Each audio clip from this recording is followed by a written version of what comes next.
and I can tell you they put a lot of work into that. Oh, yeah. I know that video has been worked on for a couple weeks now, getting content and getting those videos in the background from all the teams, getting all the teams kind of coming together, making sure that we highlight each team's abilities, kind of showcase what we've got going on in the background there. So, like we mentioned, it'll be a super exciting matchup.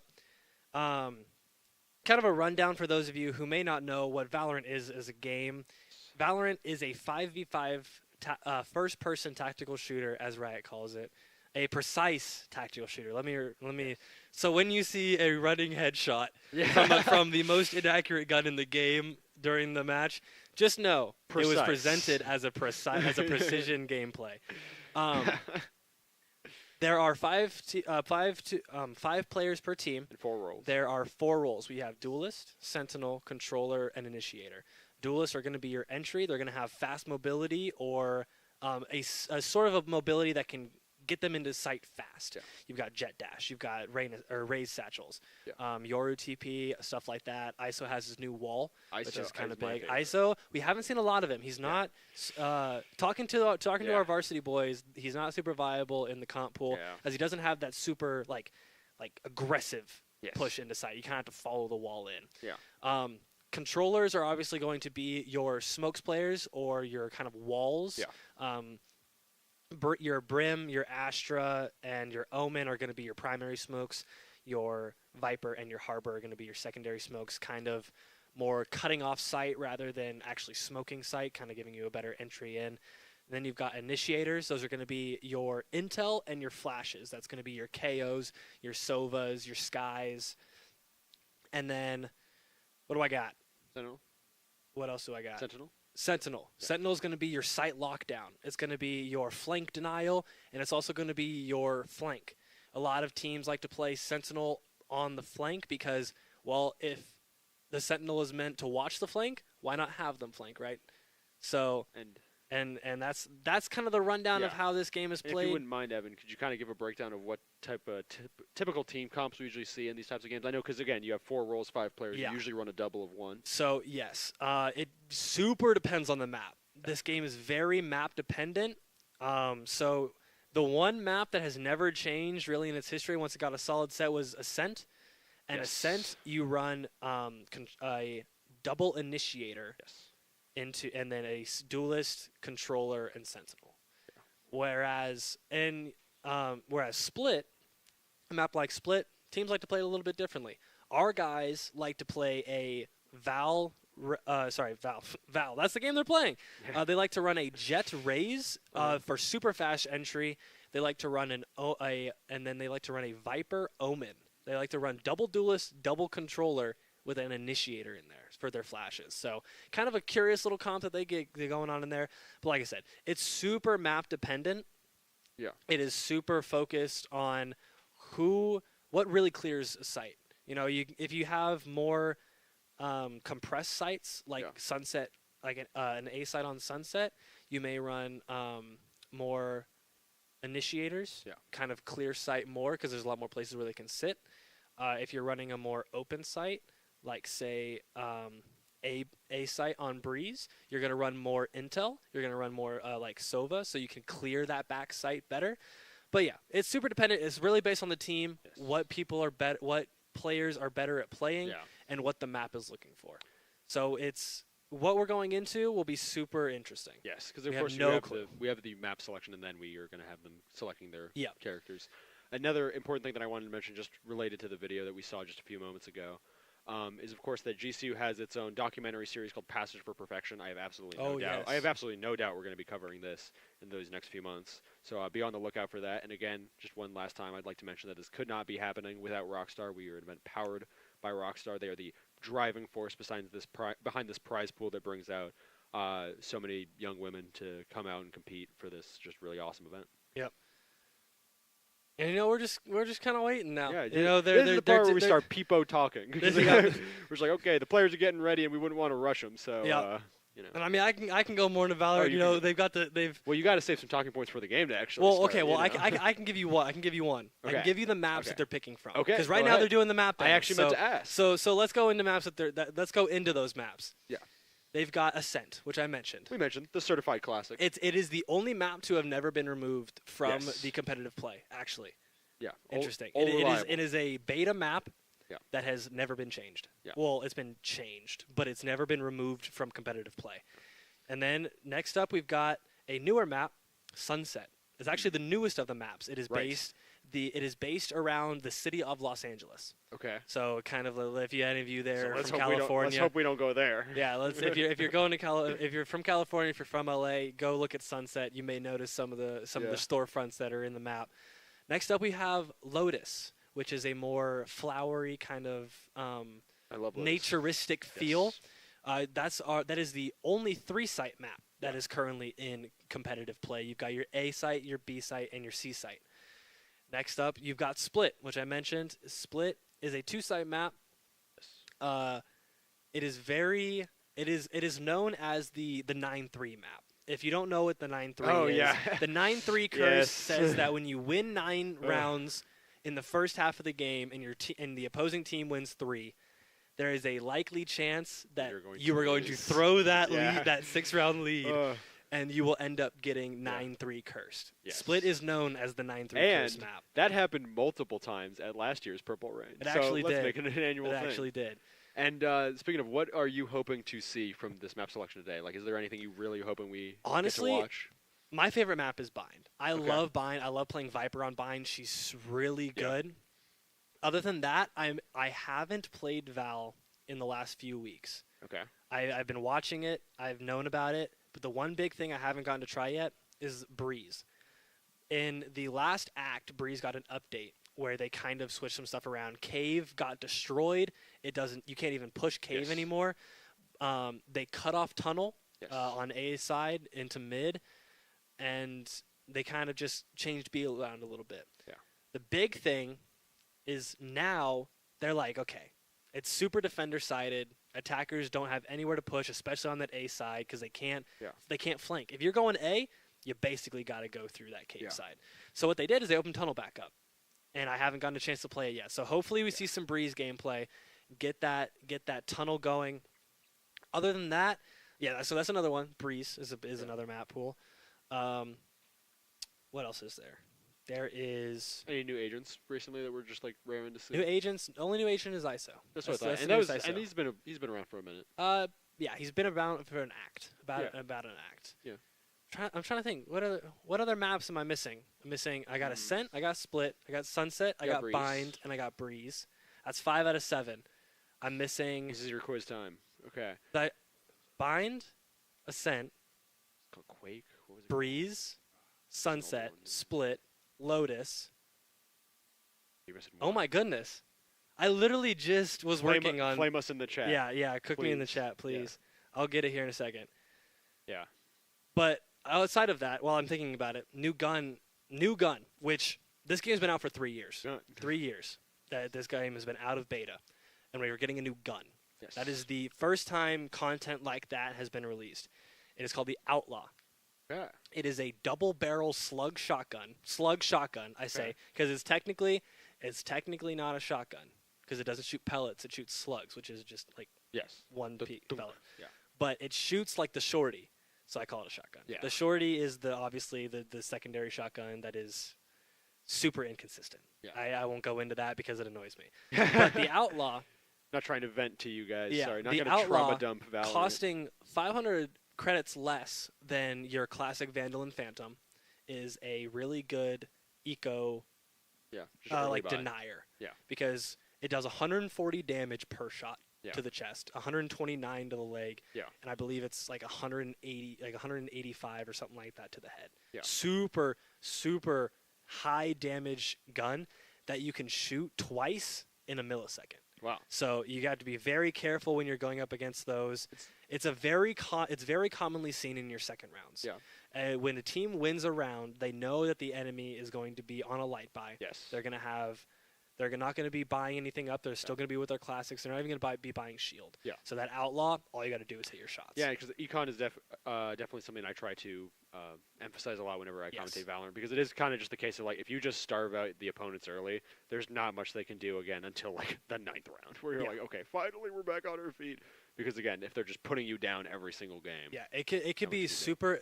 It could be super brutal to wait, to have to force up, and then end up losing that round, and then that next round you're back to classics. Yeah. It's like you're playing a pistol round all over again. But the other team has vandals and phantoms and guns that can one tap you. It is a scary thing to have to deal with.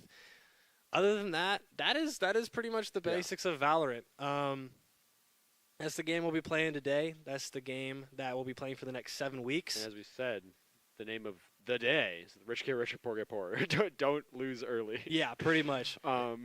Although this is a round robin, so I mean, again, it's not like we're gonna get eliminated until we move into that playoff phase. There's no double elim until I believe I'm not even sure if playoffs are double elim.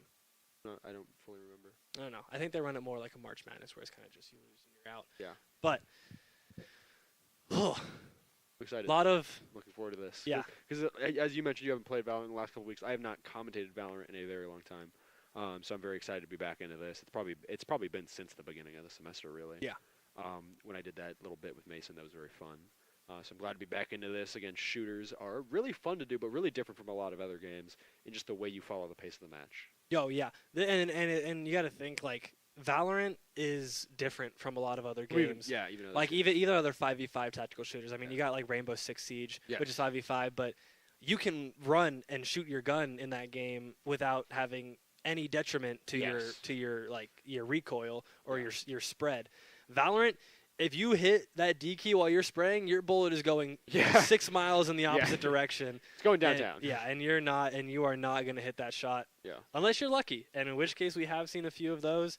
You see a lot of spray through smokes and stuff like that. So it's kind of interesting to see what will be going on. That's why a lot of people compare to CS just because of how much emphasis there is on just the site. Yeah, CS:GO is the common like. But Valorant similarity. has the aspect of being agents and more of a character shooter. When Valorant came out, it was kind of a funny story. During beta,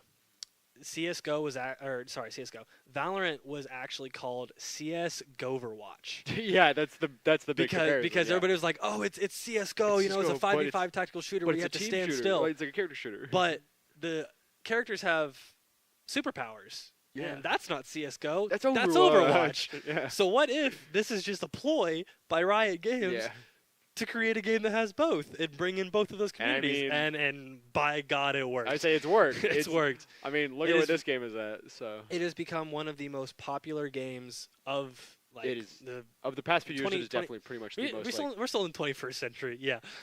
I thought you were going to say the 2020s because that's when the game came out. Yeah. Which is also true. Which is also true. Yes. But we've been talking for a while. I'm hoping you guys are still sticking with us, but I've got some info for you. Ooh, info! I love info. We've got our bands, we've got our picks, and we're starting out map 1 Ascent. Okay. I don't have who's playing on which side, but it does. UD started out with a Sunset ban. Okay. Icebox. That's the map I was missing. It just came back. Icebox just came back. It was swapped out. It was swapped out for Haven. Yeah. And it had a big update. Yeah. So, apologies for missing out on that. So I'm actually so sad. Icebox is one of the community's most loved maps. Yes. It is super. So we will get flamed in the chat. It is super like. It's not defender or attacker sided. Yeah. It's super. There. Balanced. So, man, I can't talk. Then. University of Missouri banned Icebox. UD picked Ascent.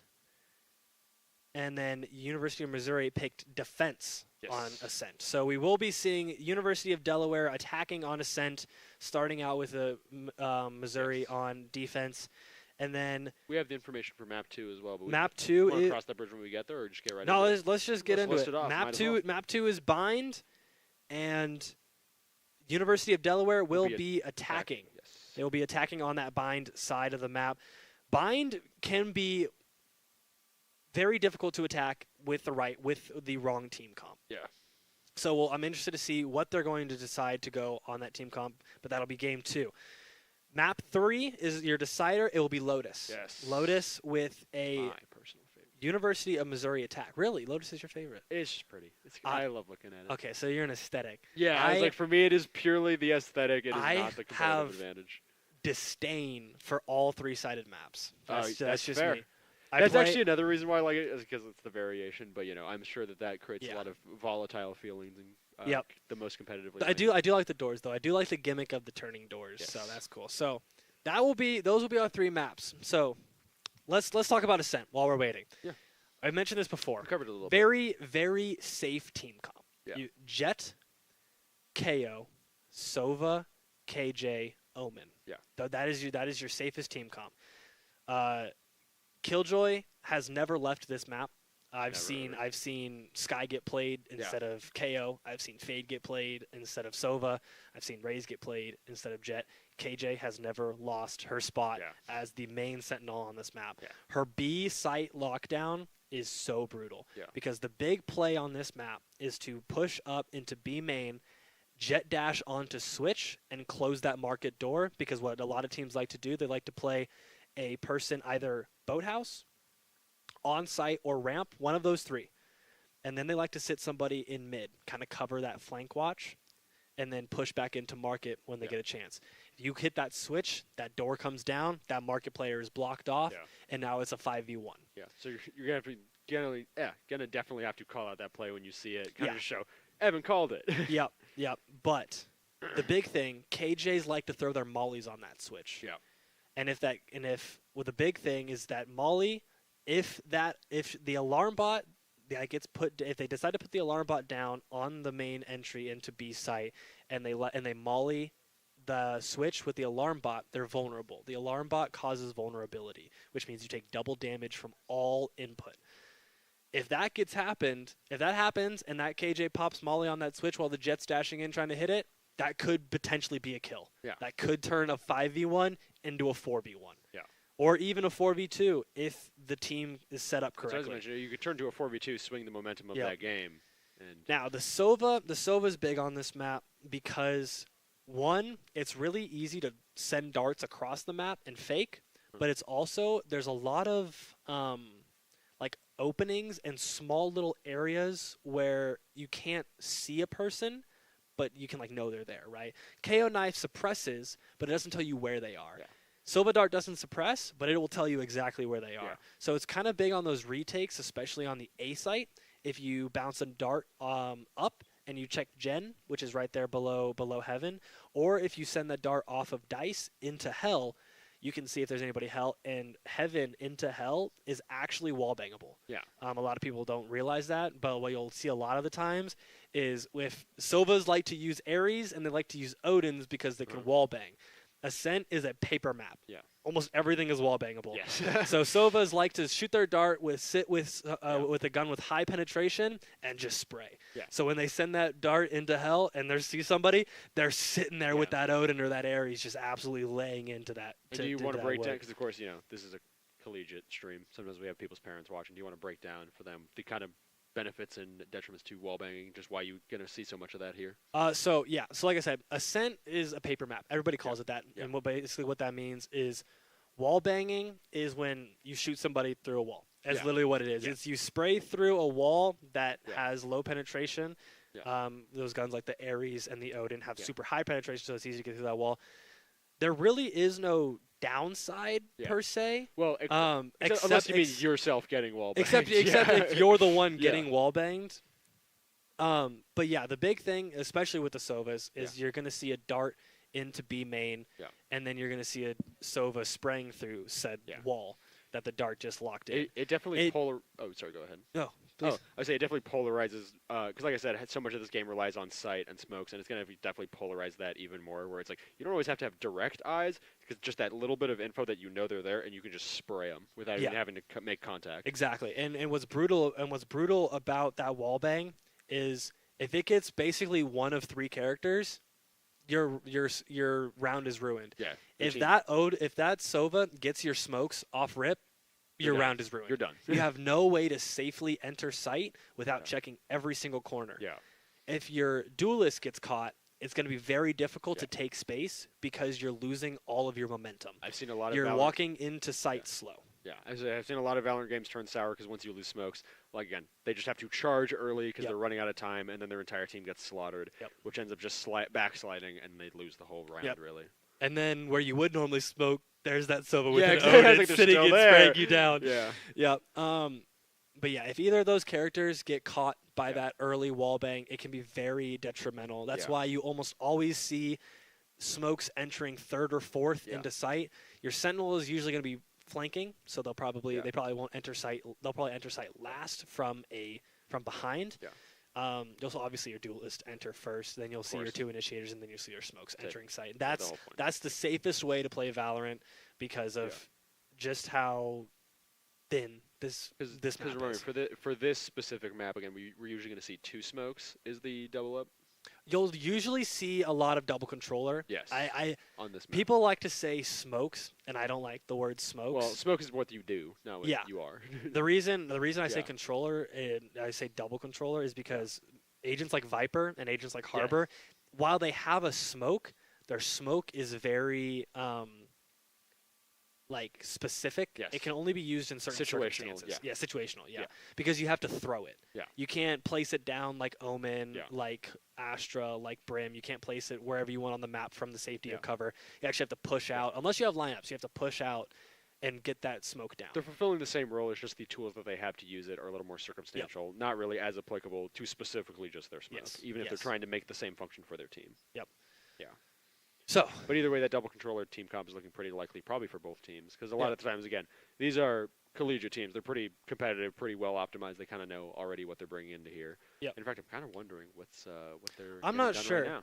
But we've talked about all we could talk about for now. My biggest fear as a commentator is always that they just already played the entire game and I missed it. I don't think that would happen to us because it's never happened to us. As a GCU hosted tournament, I'm pretty sure we would have our observer in the game. Never happened to us. Maybe but that's just me. Maybe I'm going insane. But I think we've pretty much talked about all we can talk about right now. While we wait for the teams to gather themselves and get into this lobby and get into game, I think we'll send it to a short break. We'll be back in about 3 to 5 minutes with more information and hopefully a game. See you there.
Welcome back, everybody. Sorry about that. We are going to have some updates on information of the situation we're working with right now. Evan, do you want to? It is a fun little situation. People?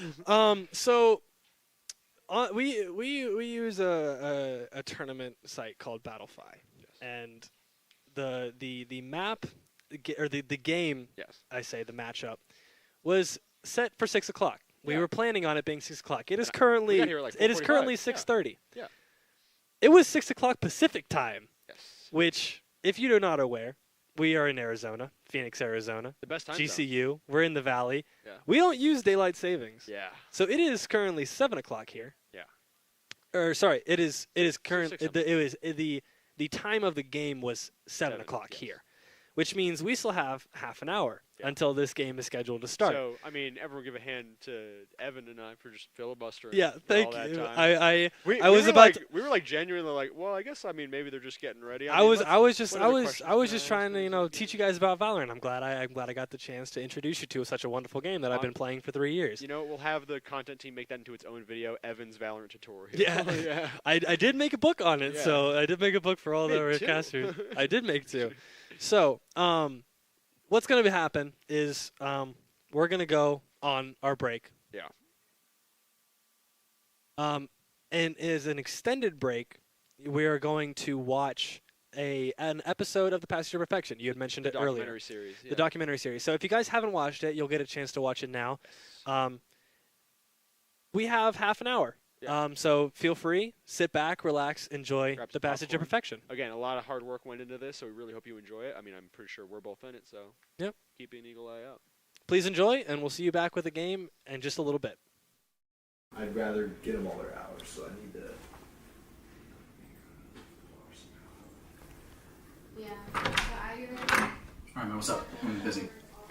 I need an intro for the Passage to Perfection. Yeah. I didn't get one. Have you thought about the fact that that's at 7 o'clock today? Yeah, like a couple hours. I have to render it. Yeah. Yeah. So what do you need me to do? Well, I got a lot of interview of Evan. Mm-hmm. Not you. Oh, so yeah, maybe if you could just introduce Evan. Oh, okay. No, that'd be good. If we could.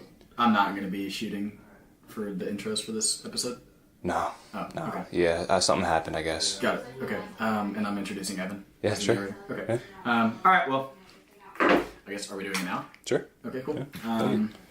Well, hey guys, my name's Jay DeShong. I'm the director of Esports at Grand Canyon University. As you just heard, Steven decided that I wasn't going to be the narrator for this episode, even though I normally am and will be. Evan's going to be narrating, so I'm introducing you guys to Evan Kettler. He is our broadcast student lead. He's a scholarship student leader that we have here as part of our program. Very involved. Love Evan. He's going to be taking you guys through episode 2 of The Passage to Perfection. Now. This is episode 2 of The Passage to Perfection. My name is Evan Kettler. I am part of student leadership as the head of broadcast. Before we get started, I'd just like to thank you all for the overwhelmingly positive support that we got on the first episode of September. Just being able to see you guys all enjoying it, being able to show you all the behind the scenes of esports. It's not something that a lot of people get to see in collegiate esports, so it's something that we here at GCU Esports feel like you guys deserve to see as a series. A lot of planning went into the month of October. With Halloween being the major holiday of the month, a few of our events had a Halloween theme to them. I'm excited to show you guys what all goes into the setup and the execution of all of our events. And without further ado, I hope you all enjoy episode 2 of The Passage to Perfection.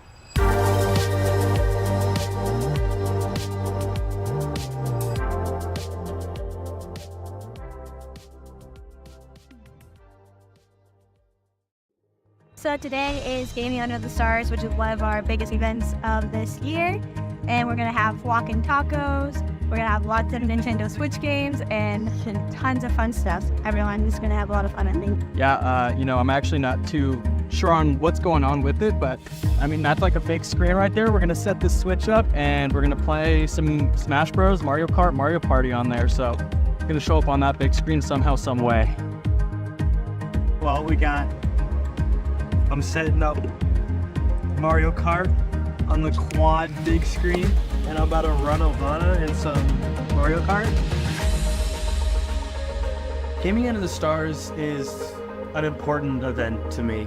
It gives people an opportunity to play video games in a space where they don't normally see video games being played. Esports isn't just something that you do indoors, but it can also be an activity that can be done outdoors. All right, everybody, thank you for coming out. For those of you who don't know, my name is Jay DeShong. I'm the Director of Esports Operations here at Grand Canyon University Esports, JC Esports. Thank you to every single person who showed up for the event, for the screening, CCSC for hanging around, for both. This content piece that we've been talking about since May is extremely important to me, extremely important to our student leadership, and extremely important to the guy who's trying to hide his nervousness because he's been working on it for the last 6 months. For us, this represents who we are and what we do, and being able to show everybody on campus what that looks like and what that feels like. But this is 6 months of really hard work from everybody on our team, and I really hope you guys enjoy it.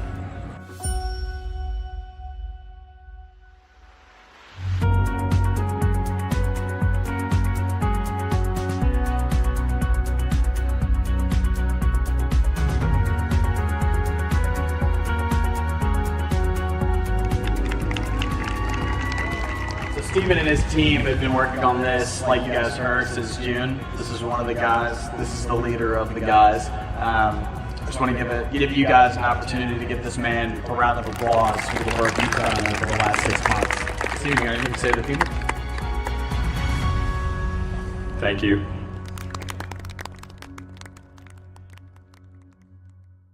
Hi everyone, my name is Billy and I'm the GC Esports Events Manager. This week we have a very special event called Community Week. Each day of this week we're going to have 2 different communities from our communities here at GCU go ahead and do their own event, but kind of facilitated by us. We have snacks, free play, and we really just want to build a place where people could have a community and maybe even try out a new game. Today we're playing Dead by Daylight and Rocket League. Dead by Daylight is first, and then later tonight will be Rocket League. Communities are what builds esports as a whole, and especially here at GCU. I'm Mason, or Swag. I host Dead by Daylight events. A bunch of people playing, enjoying, having a great time enjoying the free hours and bonding together.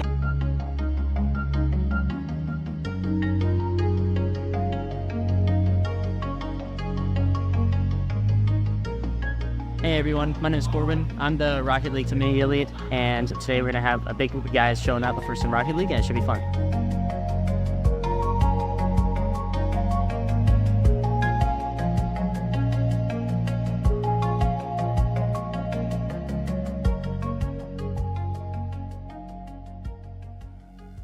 My name is Sean, and I'm the community lead for Fortnite. We hosted a Fortnite fashion show with 7 contestants. My name is Mackenzie. I was a co-host for the event, but I'm just a community member. Basically, we had several categories for each different theme that we did for the skins, and we rated them out of 3. And then our winner actually is going to get a Death Adder mouse, which is very exciting. So tonight we had Fortnite, and they had an awesome fashion show going, which I've never heard on Fortnite, but that was super cool. And then Rainbow Six Siege actually wanted to watch Frozen instead of play Siege.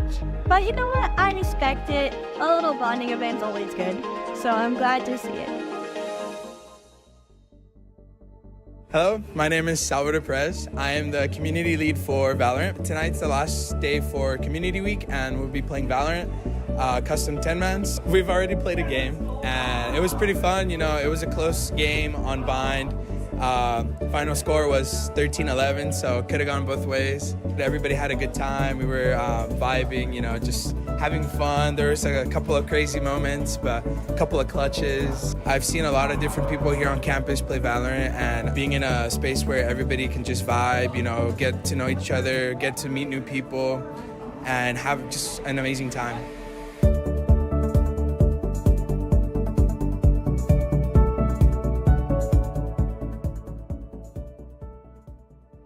Hey guys, it's Billy again. So today is our last day of Community Week. We had Valorant playing earlier today, and now over here we have League of Legends playing. My name is Michael. I am the community lead and club lead for League of Legends. Tonight we're in day 5 of Community Week, so this is the final night. We had Valorant and League tonight, so we're doing League of Legends right now. We had a good turnout. We got a 10-man going on, so we got 5v5s and ARAM with random champions, and we're going to be doing a little bit of customs after this, just 5v5 messing around with some of the people. But it's a great time having people come out where we're bonding, having fun, and looking forward to having a good night.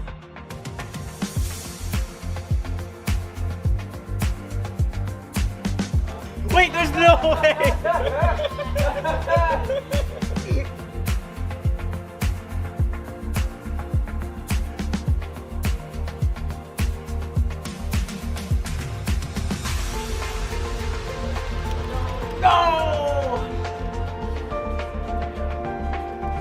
So guys, that's the end of Community Week. Valorant and League of Legends just got done. It was so cool to see all the communities come together and see people try out like a new game or find some new friends. And that's really what it's all about for me, events. It was a very long week, but it was a very cool week. And I'm so excited to see what happens next time.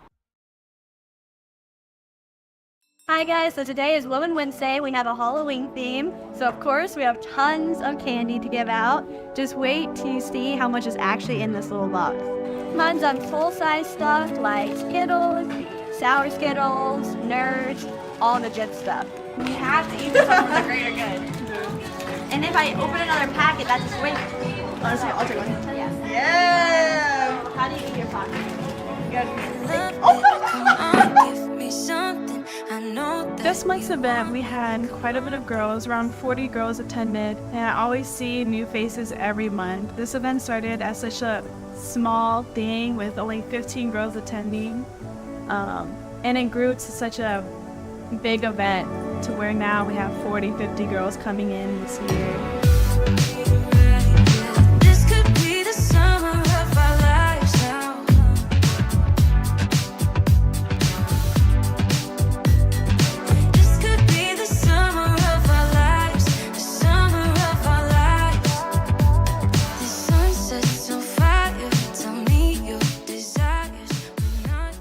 Lastly, to end off our Women Wednesday event, we decided to give away some spooky Halloween-themed raffle prizes for the girls and to spend the rest of the night gaming away. We got a winner!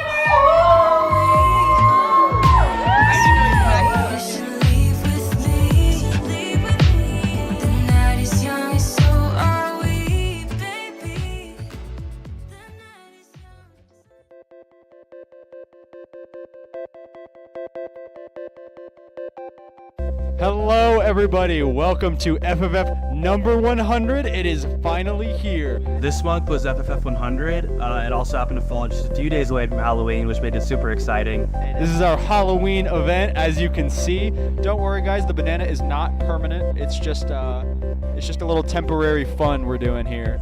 I should tell you, not only is this FFF number 100, we have 100 people in attendance tonight. I'll actually check if the numbers have gone up, because that was before the bracket even started. So a player known as It's Lopes 18 brought in pizza for everyone, just kind of celebrating FFF 100. Pizza went out quick. It was about 8 or 10 pizzas. I think we have 2 left in about 10 minutes. First place for doubles will be taking $100. Doubles is going to be played until we cannot get a match going because of singles. Not singles is going to be played until we can't get a match because of doubles. FFF always has its minor hiccups, and with FFF 100 being such a massive turnout as well as one of our biggest milestones, we definitely took the desire to make the quality of it to a higher level, and it caused what I would say was like not a major hiccup, but definitely some more prominent issues with bracket queuing, as well as running multiple tournaments at the same time, especially being the largest Smash Weekly in the state. In the end, as you saw, we made it work out. The tournament ran well, the stream went well, and we put out the best product that we've ever had.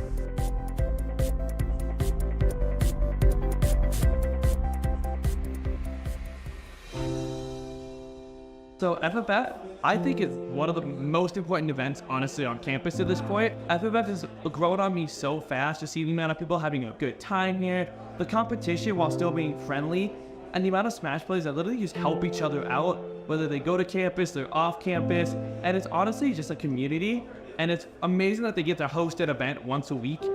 And frankly, the amount of time and dedication that is put in by Tom, by Jaden, and by the entire team that puts on FFF is amazing to me, and I'm just glad to be a part of it this year. August 31st, 2020, exactly 1 year later, I would stumble across the second floor of the tech building on my way to my very first Smash tournament. FFF 27 would be my first Smash tournament, and I would enter young, bright, and full of confidence. I was excited to see all the awesome matches I'd take part in over the course of the night.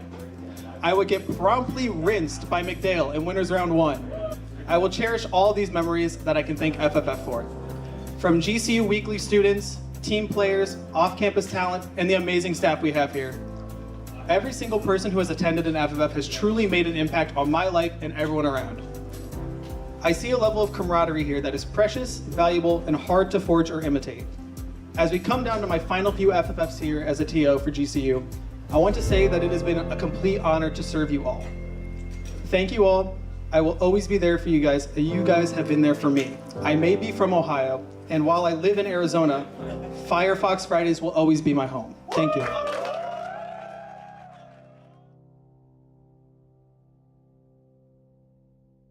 The Community Halloween Social was by far one of the biggest events we've ever held. The arena was packed full. All PCs were in use. The lounge, the TVs, the consoles, everything being used to their fullest extent. It just goes to show how big our events are really becoming. Over 120 people were in attendance that night, and almost every single one of them was dressed up in costume.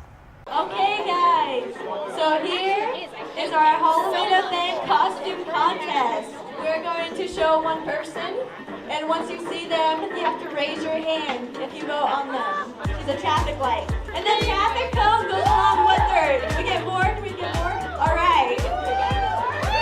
Hi, so what are you? All right, we gotta play Doctor here. Spider-Man. We got a Spider-Man. SCP-049. Who votes for 04P9? Do you know any yo-yo tricks? I think. Okay, let's see a yo-yo tricks. I'm Player Unknown from PUBG. Oh, PUBG. Sub-Zero from Mortal Kombat. All right, we got a Sub-Zero from Mortal Kombat. Hi, what are you? I'm from Cyberpunk. Cyberpunk. Okay, we have a Cyberpunk person right here. Who votes for Clara from Doctor Who? Cammy from Street Fighter. Yeah. Now our next person right here. Wait, where'd he go? Hi. I'm not here. If you saw me, you didn't see me. Forget. If I found out any of you disclosed my location, I will sue you. We got a Crusader Knight right here. Who votes for Mr. Crusader here? Chainsaw Man. We got Denji. A moving chainsaw. We got Sonic the Grim Reaper. We got Reptile from Mortal Kombat. Come out here. I am Dr. Kradenberger from Rocky Horror Picture Show, the 80s cult classic. That is awesome. I love that. We want Banana Man. Let's see those hands raised for Banana Man. So, that's the end of our costume contest. Let's give a round of applause for all the contestants. So give us just a few minutes to tally the votes, and we'll be back. So right now we are tallying the votes for our costume contest. And then the Street Fighter girl, Cammy, is that her? Yeah, Okay, so here are the final results. Okay. Alrighty. The results are in. If you were in the costume contest, please come and sit on a couch right here for me. All right, who's ready? Let me hear some noise. The fifth place winner is Joker. Go ahead and stand right here for me. Another drum roll, please. It is Cammy from Street Fighter. Congratulations. Thank you. So, wait. We have a tie for third place. For Banana and Sub-Zero. Please come up here. Ready? Set?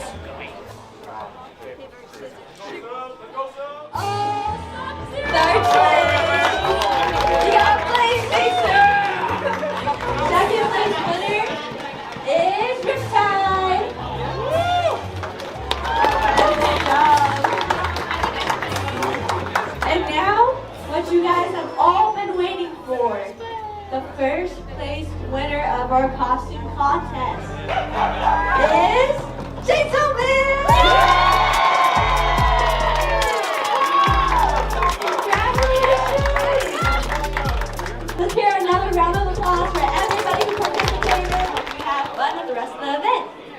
the community Halloween event is now coming to an end. Overall, I don't think I've ever seen that many people in the arena before. The Halloween contest was like so cool. Like I've never seen such cool costumes. It was really an honor to be able to announce it. And overall, everyone had a lot of fun. A lot has happened during the month of October, from the FFF 100 mile marker to 120 people, our biggest turnout at our Halloween social. How fast GCU Esports is growing here on campus. It just goes to show that we're here to create a space for anybody to come in, to enjoy themselves, to bond with their friends, and to make new friends. And with that being said, we are all very excited about the future, and we hope you come back to learn more about who we are and what we do.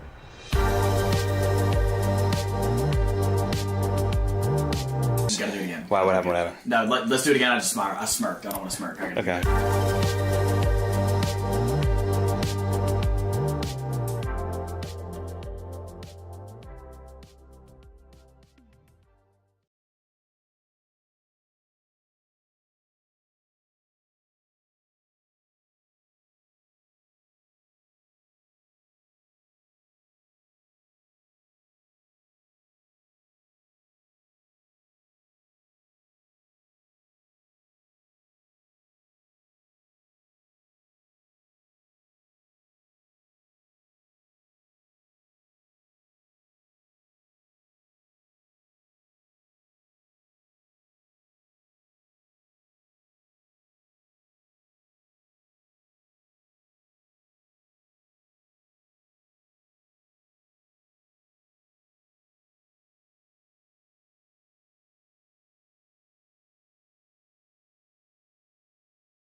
Well, hello there, everybody.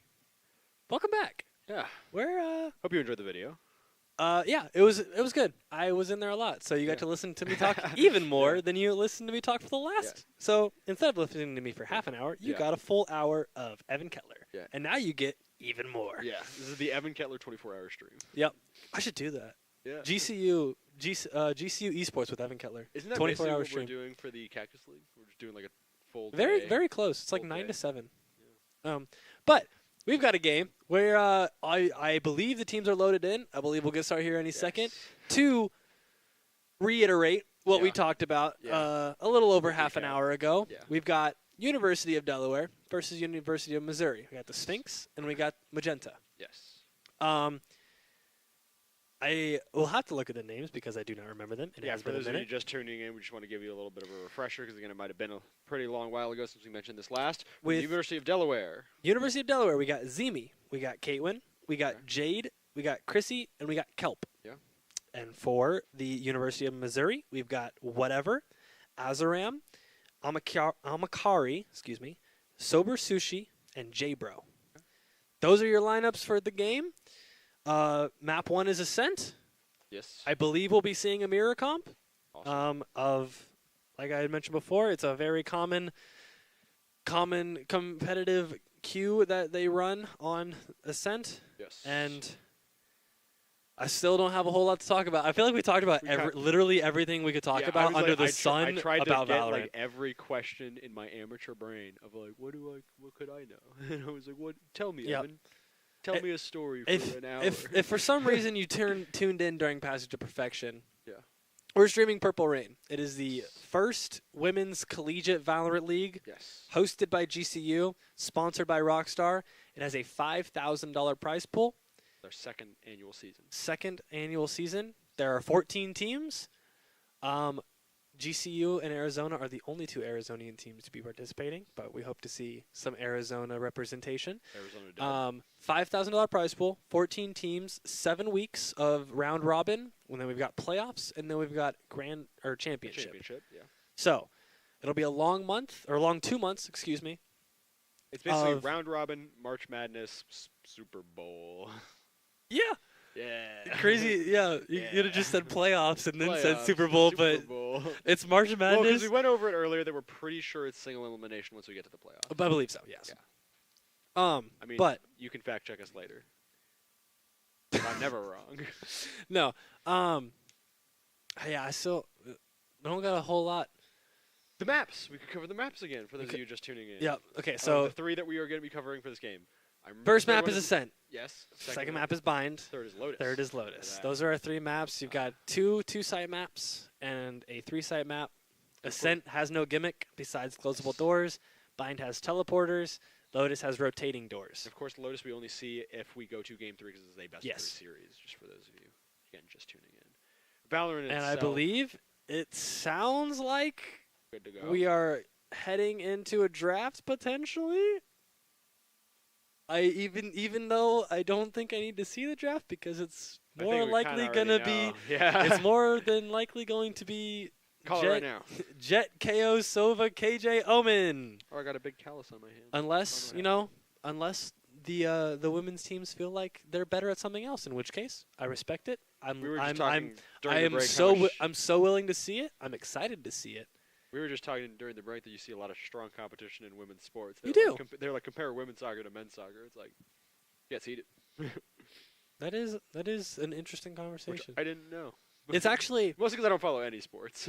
Yeah, I mean, going above and beyond collegiate esports, there has been a lot of talk recently in professional esports about there being women players who have the potential to play on official rosters in like the VCT or the LCS or other like big organizations like ABC, which is Overwatch, LCS League, VCTs, Valorant, stuff like that. I do know a lot of other women's collegiate leagues and just women's leagues in general have been sprouting up all over the country and probably the world, but mostly just the country that I know of, that I'm familiar with.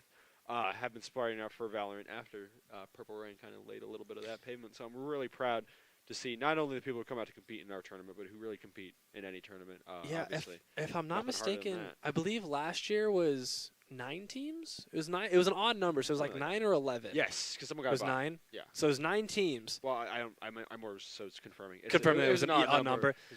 9 or 11. I know it was smaller than it was this year, which is awesome, right? If you see annual growth, it means that you're doing something right. Yeah. And it means that this whole idea of Purple Rain having a women's collegiate Valorant league is a good idea. And we're thankful for Rockstar for continuing to support us. It's such a big idea, and it is important for us that we bring women into esports. It's a very low percentage of women who play video games in general, and even probably less that compete. in a high level of competition. I think you mentioned the student here, Tiana, who started. Tiana. Kind of mentioned that how when she tried out, she was the only woman. She was the who tried only out for the woman thing. to try And out it was for like, Valorant obviously, varsity. that can be alienating and kind of sucks. So it's Yep. nice that she kind of like had that experience, but turned it into something positive, made this really Yep. awesome, safe space for a lot of women to compete. And now she's the club lead, and she's playing on the team, and they're actually playing tonight. in so just the other room. They Yep. they also had the time mishap. So They did. They did. They're I like, think we're in the it's- game. I am. Where's the other I am team? interested to see what the reaction was for all the Yeah. teams when they load up at 6 o'clock. And It it's won't like, happen again. It would be literally impossible for it to happen again. Yep. We'll fix it next week. But I hope you guys enjoyed our little crash course, because that means that you guys are really primed and ready now. And I also hope you enjoyed our Passage to Perfection. Like I said, I am certain, I would be shocked if we did not do an episode or two covering kind of the I progress. believe the episode was October, correct? The The, one that we the watched. October that the episode that was watched. It was October, yes, It was because the I second one we did. Yeah, because I remember seeing Halloween October, there at the November. end. Yes, it was yes. October 'Cause because this is it October also, releases in November, but it was the month of Right. October. That's so. what I was saying. I was like, I feel like I remember watching that in November, but you're right, because we Yep. watched Halloween, because you even saw myself in the banana hat at the FFF 100, because it was their Halloween I think edition. it probably wasn't on there, but I did wear that banana hat as well. You did, yeah. Yep. We pass the love around here at GCU Esports. We like to have a positive work environment where everyone can share banana hats. Yep. And actually, I think kind of cool little thing that we do for the Passage to Perfection is kind of like an idea that Jay, our director, Steven, who is our old content lead, and actually myself. Did he graduate? He graduated, yep. He graduated this semester. Myself, Tiana, and Ty Beverly, we actually kind of all talked about it over the summer, and we were like, this is a cool little idea. We should all give our input, come up with a great idea. It's actually based around the Optic docuseries. I don't know if you know who Optic is, but they're a big COD organization, and they actually I know do. that's a lot of Jay's background also. That is a lot of Jay's background. Is big into like Optic and Call of Duty and like esports like that. So he loved those videos. Steven actually is a big COD guy. So he's like, yes, Call of Duty. I would love to be doing more for that kind of stuff, because again, I'm a film major, like I yourself am. actually. I am as well, like actually. yourself, and I've just been interfacing with Josh a lot for the Smash side of content to the point where Yes, I I am have been pretty seeing you much on the highlights. Yeah, I was like, I'm pretty much the connection between our general content team and what we're specifically doing for Smash. I'd be like, hello. It's good. It's good that that you know everybody there, because I still have yet to. That's what I said. I was like, to figure out all the names. I was like, it's a weird unofficial role of like, I have to know everybody here so you can interface between and get the content done. there's a lot of people that go to FFF. Yes. Which Dude, we I'm had- still I'm happy we're still seeing the turnout we are We had after. 300 plus last semester. And Yeah. we I mean, got- we even haven't after gone- this semester, where I we know haven't gone below Nintendo kind 50, of struck Yeah. down a little bit. That was I'm glad that we're still getting a good turnout. Yeah, so I that would was call it a another- great turnout. That was another great It's video. a good we did. turnout. Josh put together is the FFF 103 video, because at the time we were like, this might be the last one we ever do. And it wasn't. 103. Now we're back at it, and we have one tomorrow. Yeah. That's true. 107. I should know Yeah, that. 107. Yeah, It's like- sorry. I was. like, yeah. I just scheduled the stream like earlier Yeah, today, and I was like, gonna it's, say, yeah, I it's was 107. like, I was like, I only think it's 107 because I wrote an article, and I'm pretty sure that was for 106. Yeah. I've Yeah. been trying to figure out how I'm going to squeeze that into my schedule this weekend, because I have plans on Sunday. FFF? No, the article. Oh, we'll just write it I'm on. probably gonna write it on just Saturday. midstream. True. Here's what Well, that's happened. what I do, because that's the thing. I do. Oh, you the- just I kind of do- like take notes? No, I do the voiceover for the highlight video. I also basically script the highlight video, because whatever I talk about in the highlight video is what I already decided I'm going to talk about in the article. Interesting. So I'm kind Well, of like, that makes it easy. So I was like, I kind of just like. Makes it really easy. Here's the thing. He's like, so Josh will be like, oh, did you have anything you highlighted? I'm like, yes. Here is a 3-page document Yeah, I was like, on what here's- all happened at FFF. Yeah, I was like, here's everything that was important that's relevant to GCU. It was last week. Last week was the interesting grand finals. Yes, I brought up grand finals. Because it was I Zach brought up and Bennett's run because Bennett had Bennett made a top 8. Yeah, well, it's more so Bennett was playing his secondary and doing. Oh, he wasn't very- even playing He was Duck playing Wario, Hunt? remember? Oh, that's right, And he was 'cause- and he was doing crazy stuff on that. And then Mark's run, because he's a GCU freshman, and he had the best run of anyone on the team last night. Well, he didn't make it too. I think it was 5th. 5th, okay. And Bennett made 7th. And then I only know people by and then their gamer the tags. last one, well, you know Bennett. I know Yeah, you know Bennett, but like and then the last I know one Bennett. Everybody was, knows Bennett as was Mr. Li- Grizz. Was Lil Bulb, because he won amateur bracket. Oh, nice. And he's like 10. Who made it to? Oh, that's right. Yeah. Because it's always funny because it's Lil Bulb. There's like 4 of them, Lil right? Bulb, Bulbasaur, and then Dad Bulb. Dad Bulb, yeah. That's always a fun little family event. Family dynamic. Yeah. They played against each other on stream. Yeah. A couple like last week or a couple weeks ago. It's so much fun. I love fun. playing up stuff like that. I mean, you might see this from me as we kind of get into this terms. I love the storyline building of it all, of just the rise and fall. You know, everybody loves a good underdog. Yeah. You know. And that like if FFF feels like this kind of thing. Like Purple Rain is a basically 8-week tourney, right? Yeah. FFF takes that 8 weeks and just one night. Yeah. 5 hours. 5 hours. And it is do the that craziest like 10 run times in a semester. Because I believe last week Zach was who did Zach play in grand finals? Yuri. And Yuri was a person. Well, Zach has won multiple. Yeah, Yuri has everybody knows Zach. Yeah, I was like Yuri has not. But Yuri's still like a pretty good player, but not like quite at that level. And then we see Richter Greninja in grand finals. Oh yeah, it was also like it was also wild, like bottom tier character. Yeah, it was really funny. And so Zach was like cheering against me. I'm like, yeah, I know nobody likes to get cheered against, but also like, come on, it's the underdog. I was like, you are automatically the villain. Yeah. Well, it's interesting to see how those storylines are going to develop throughout this tournament series. Again, who's going to? Yeah, I know. Carleton is back. Ooh. Carleton, who was the team that won this tournament last year, probably not last semester. They are back. They are looking for their two-peat. Yes. But we have, like I mentioned before, we have 3 or 5 somewhere in that number new schools. Yeah. That are looking to take that title. And GCU's been trying to level up. GCU has a good team this semester, so they are definitely looking. They have a good team every semester. Come on.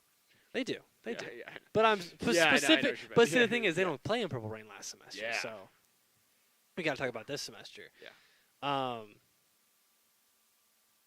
We're actually getting ready to set up this match pretty soon. Not just yet. I was like, they should have just played a match while we were watching the documentary. Yeah, honestly, probably come on, good. guys. So let me pull out the Switch. Let's run some FD right now. Run single Joy-Con Smash Bros. Yeah. Hey, it's the first one. This is the first one. Can't blame anybody. No, I think it is kind of funny that, it's all, the whole entire thing was set around PST. And it was like, well, why didn't we just do AST or MST? And I'm like, there's only 2 Arizona schools That's what I was participating thinking. in the tournament, so it's going to be kind of weird if we set it to MST. Because then everyone else is going to have the opposite problem that we had. Yeah, they're going to be like, well, what? so it was, it was 7 o'clock MST, but that's 9 o'clock our time. But then it's like, so we don't want to do that. No. But then we get confused because it's not MST. Yeah, someone was like, thank you guys for talking. So they were like, because obviously you gave your big spiel. They were like, did. They were like, and if there's anything I can do, it's filibuster. Yeah. And I was like, well, that is what we're paid to do: is stand and talk. Just keep doing it. I was like, we just keep doing it. We'll do it all day. And we will continue. I'll never stop until that draft screen gets pulled up. Yeah. So what else can we talk about? What else can we talk about? I'm trying to avoid small talk. I'm not going to ask how the weather was, although relevant. It is relevant because I was right before. It's been 50s for all of January. It was only cold for a week. I don't know. Okay, but Arizonians think cold is 2 weeks, 50 degrees, 60 degrees. I'm more so it's back to 70s. And I'm like, come on. Yeah, and then it hits 80, just a random day of the week. Yeah. I would have preferred to keep it cold. I'm from the Midwest. I'm from the Midwest, and I don't want it cold, right? I'm here born and raised. I prefer it cold. My weather is relevant to me because somehow, I took a little bit of a nap before this because I got out of my class, and then I took a nap, and then I got ready for this one. And what I did is that I got up and I placed my water bottle. In fact, it was this water bottle. It's really big. I placed it on my bed, and then I went to go do something. I came back and there's a big wet spot like this. Oh, is your water bottle leaking? It apparently was leaking. Unlucky. And so I feel like that's one of the most disappointing things. You put it in your backpack or something, a drink in your backpack, and you're just walking, and obviously it's sloshing around, but you're like, it's sealed, it won't leak, and then you just feel your back get kind of wet, and you're like, huh? You're like, that can only be one thing. And so I was like, whatever, it's ruined. fine. I'll just crack the window and let it dry while I'm gone. And then I was like, wait, check the calendar, and what do you know? It's supposed to rain tonight. So it's supposed to rain tonight. It's supposed to rain. That's okay. Purple rain. See, I was walking here, and I was like, it's cloudy out, and usually clouds in Arizona. That's what made me rain. check. Is that I looked. I'm like, it's more blue than usual. Yeah. That is like the one certainty in Arizona. You see clouds, it's gonna rain. Like because it never rains, so you know when it's about to. Yeah, if you don't see cloud, oh my god, it's supposed to rain all night. Yeah, purple rain. Honestly though, all night. I'm kind of okay with that because it's gonna be bad for my commute back. It is, but I live in the North Rim apartments. Also, oh, go ahead. No, go ahead. Okay, so we live in the North Rim. I live in the North Rim apartments. Not we. I don't with you. Yeah. I mean, trying to figure out the housing for next semester. Yeah, so that's true. That was a couple got days. an open spot. But I live in North Rim, and North Rim are like the really old buildings. Yes. I have a patio. Oh. But so it's like covered, right? Yeah.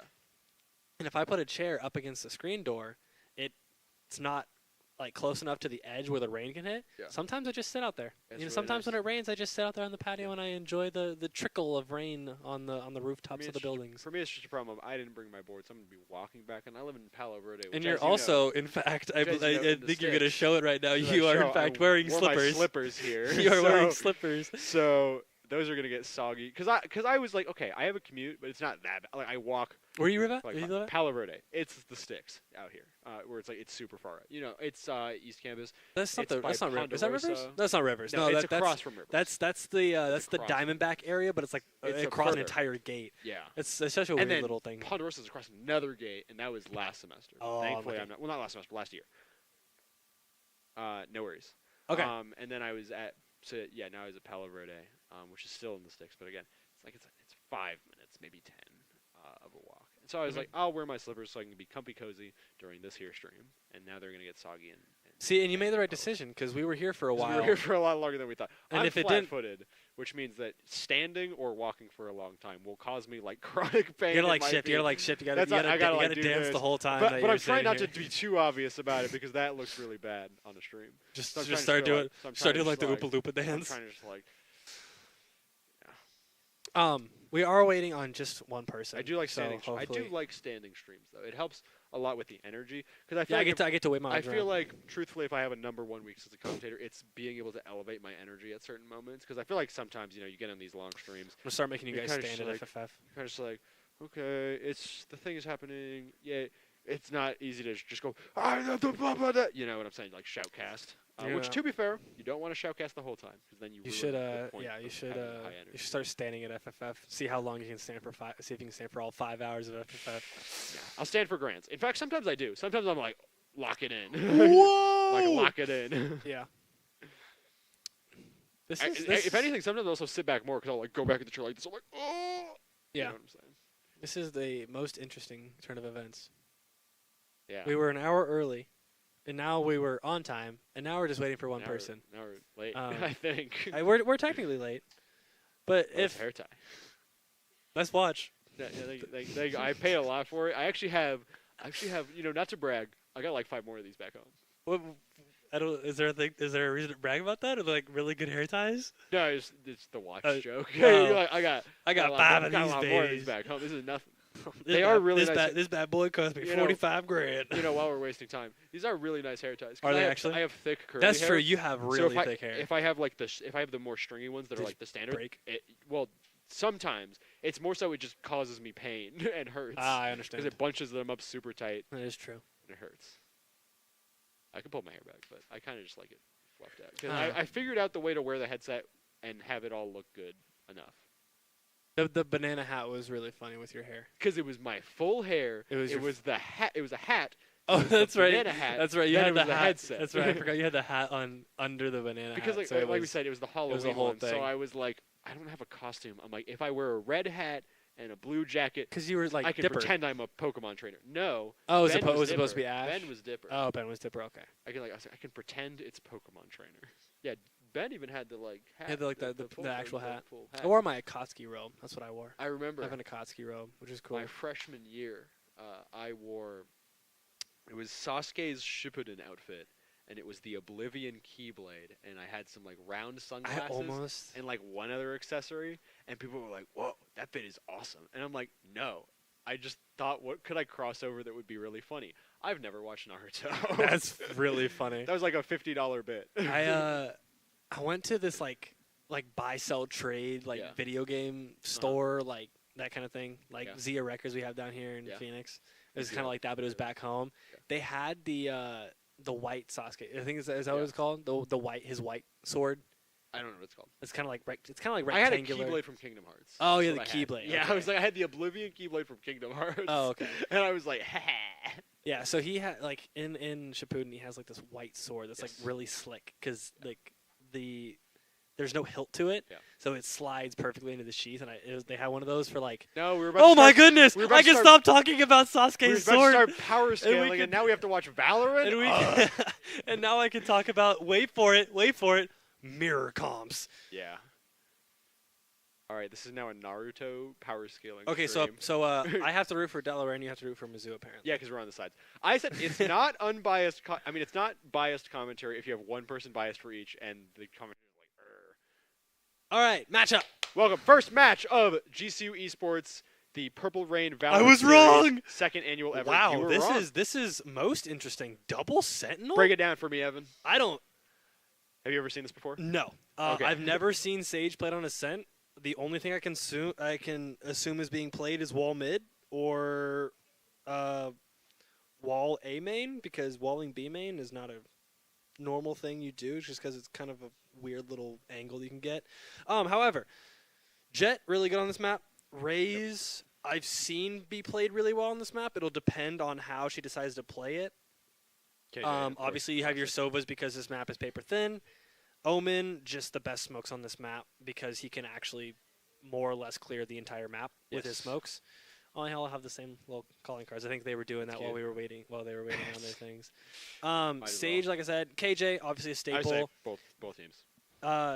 Delaware has more or less the meta comp, with the exception for Raze instead of Jet, which isn't uncommon. Remind me who you said you've never seen played here before. Sage. Sage I've never seen played on Ascent, at least in the quote-unquote high tier. Yeah, I'm going to give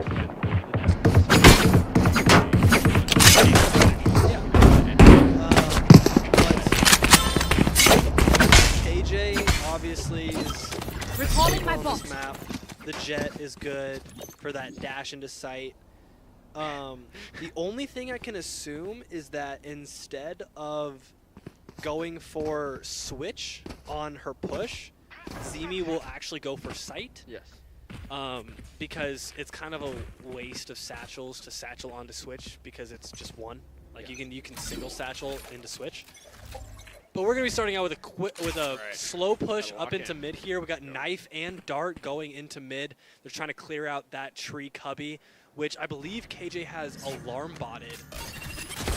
Yep. Okay, so they've gotten detected in mid. Yeah. KJ's gonna push back down ramp, try and assist Sova as they push in through market.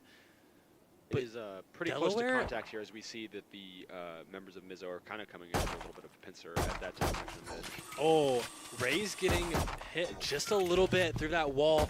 Got a full swing. Doesn't realize that there's two behind her. Gets taken out. Like that is also the Sova. K-Win also getting taken out. KJ's going to have to push back, try and avoid this ramp push. Like I said, it was that pincer tag, Evan. They pretty much wiped out 3 of the members of the Sphinx. Oh, my goodness. All right, Kelp is planning. Oh, Makari is spraying just a little too much on that kill. Gets swung and taken out. Is just J-Bro left in a 1v2. Does not know where this Omen is. Does not know where this KJ is. Is just going to have to play time and hope for the best. About to walk right into enemy territory. Again, completely unaware. Looks like Kelp is kind of waiting it out. And the Omen pushes back into sight as KJ just kind of watches that close angle on Boathouse.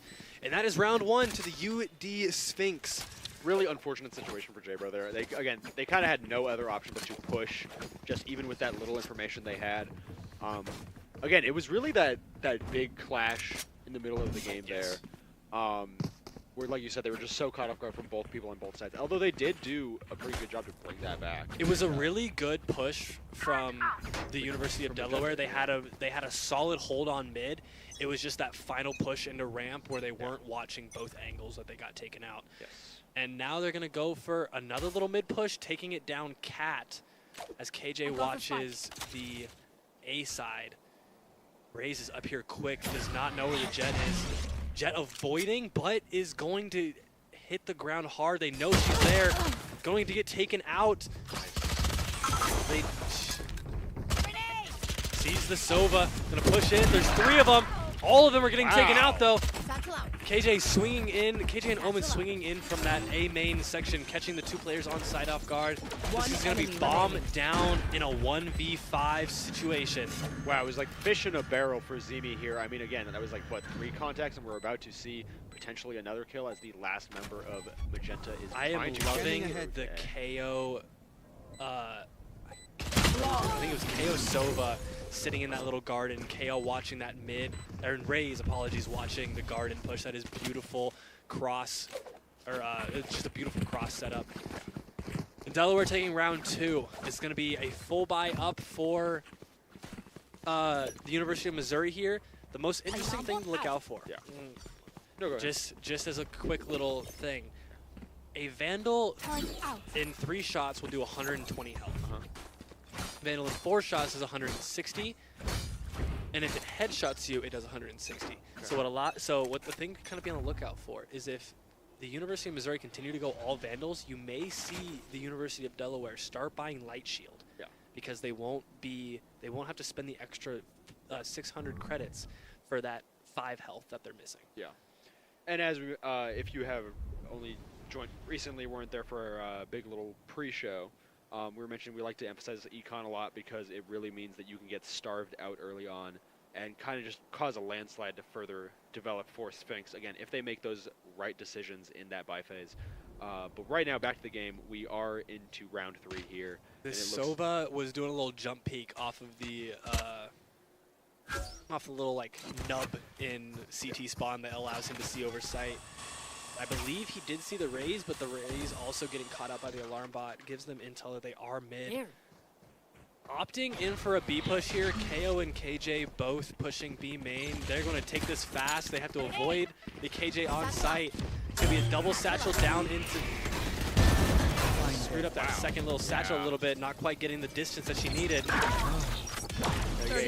Bit of a hasty Magenta getting 2, and Sphinx and UD bringing 1 back. They are going to get the bomb down on a 4v3 retake. Yeah, a bit of a hasty push by Sphinx allowed Magenta to get a slight advantage here. But again, at only a 4-3 lead, it is still going to be a pretty tough battle to win this back.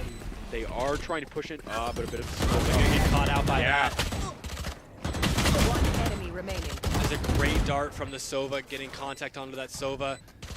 Sushi, 4 HP in a dream, is going to push in and is going to get that kill. That will be round number 3 to Mizzou. Yes. Great little picks there early on. UD pushing through that market again. They love their mid pushes. Yeah. They are kind of abusing the fact that the only real denial they have is that alarm bot, and they haven't been peeking it a whole lot. And yeah, a pretty classic play in competitive formats is just do what's working until your opponent proves they can stop it. So it's probably just a matter of now. We'll see them maybe switch up their approaches because, again, they've seen, okay, fool them thrice. Shame on us. We can't move through mid 3 times in a row. Pretty much. Keep getting away with it. Especially now that Magenta's got a little bit of a nicer econ here. Yep. And now they, Mizzou down kind of 2.5, like a gun and a half, really. The Bulldog doing pretty good. It's if 1 to the chest, 1 to the head kills at any range. The Bucky is the thing you kind of have to look out for. Got a Killjoy ult coming down on B. Not a great KJ ult as Azareem is allowed to continue to peek.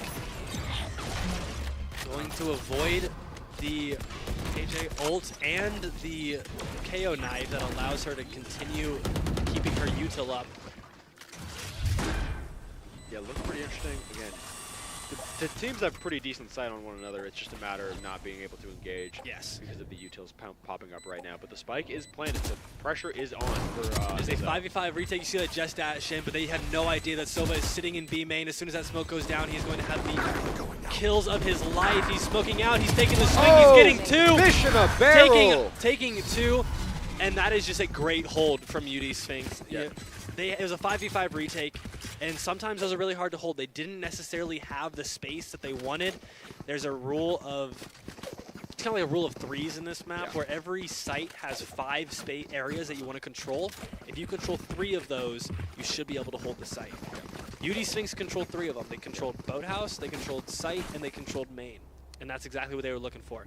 Like you said, once that smoke went up, it was kind of game over. We saw Sphinx able to make that push in and just completely slaughter the entire remaining team from Mizzou. Just that 1v. And now Azareem going to try and get an early, trying to kind of bait him out.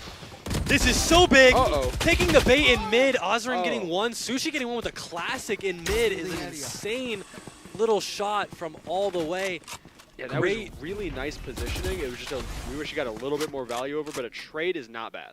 Yes, not bad at all, especially with the economy that they're having. Yeah. They are trying to kind of just deny Sphinx from getting that econ back. Yeah.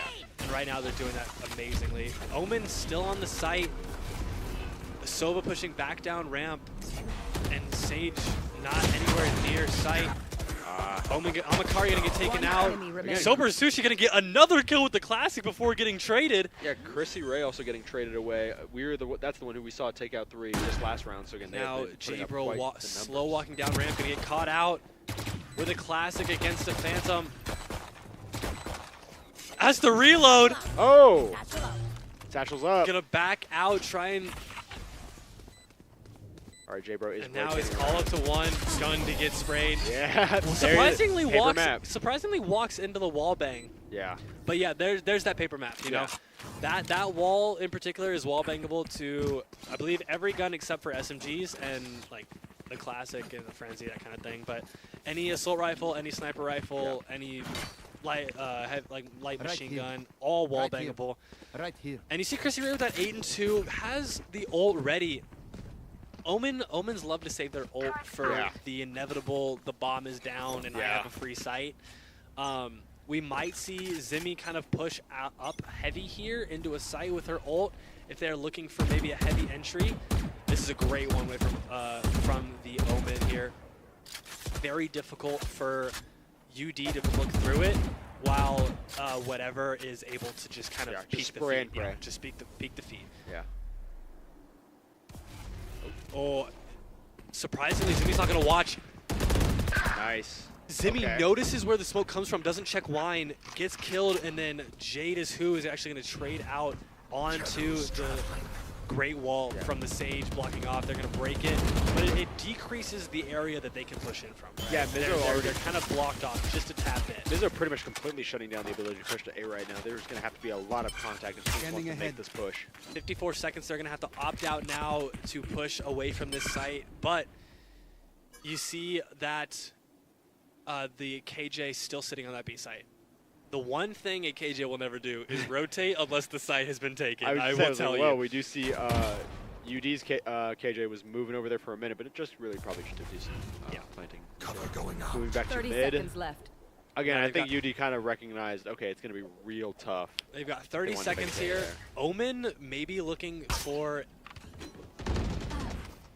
That is going to be Jade getting a kill onto J-Bro. They are going to opt in to take A here in the final seconds. Sober Sushi getting 1, Sober Sushi getting 2, getting 3. Wow! All he has to do is stop the KO from planting as the Sova pushes, as the KJ pushes it behind. The bomb, he doesn't even have the bomb. He doesn't have time, and that is going to be round 2 to Magenta. Really strong game. Again, Chrissy Ray putting up numbers for Sphinx, and sorry, excuse me, what was their name again? Sushi. Sushi putting up just really strong round there for Magenta. Yeah, no, an amazing hold from Sushi there. Great spray transfer on as UD pushes in from tree, and that could have gone terribly. They had one person on site. I believe was it Chrissy Ray or Sphinx who was still alive at the end of that round? I mean Chrissy Ray or K1, sorry. I believe it was K1 that was alive. Okay, yeah. Because I just wanted to emphasize that's another just pretty important thing about Econ is, again, getting those picks and having those team kills kind of balanced out at the end there so that, again, even if you lose the round, you're still not super behind in, again, like you said, that kill count. It gives a huge advantage to Magenta coming into this next round. Yep. And J-Bro going to wall off A early. Or actually all off, apologies, mid, upper, cubby early. UD just opting in for a slow little push here. They are looking for any picks that they may be able to get early on. They're going to wait out the wall. I believe this will be a fast push as soon as that wall goes down. And as far as I know, Magenta's not at all really familiar. They have no information on the that Sphinx is just waiting on the other side of that wall. So really, oh man, no clue. That's a fast push out. Omen getting blinded. No, Amakari gonna trade. Chrissy Ray getting 2 though, gonna TP out. That is a great 2 kills from Chrissy, denying the entry into sight. Actually, getting entry into sight. Apologies. So I was just reviewing these stats for a second. I was like, Chrissy Ray's putting up some numbers. I was like, I need to check what their peak was. However, we do have Mizzou moving in right one now. behind. You see that? See the KJ's on, KJ on the flank there. One enemy remaining. Oh, great kill from Zimmy, but getting traded out by Sober by Sober Sushi. Yeah. Not quite there, and there it goes. All right. Gonna double swing that, and that will be round 3 to Magenta. Yeah. This is a close game. Yeah, it's a close game. Again, more than enough time for that defuse. And now, like you said, close game. Magenta's looking up. Probably gonna start rebalancing here. Just shoot. You have to think. Yeah, like I said, nice, good balanced map. Pretty strong game for both teams so far. We saw, of course, Sphinx going up at first, but Magenta has adapted pretty well in their team strategies. Like you said, it was because of Sphinx kind of doing the same few plays early on, and Magenta has had no time in just really balancing that. And now 5 ults to the side of Mizzou Club, 2 ults to the side of UD. It's going to be kind of a battle of who. And there you see that Odin getting pulled out by Sushi. Azareem trying to get maybe a couple little picks here. Going to get caught by the KO knife. That means all her util is down.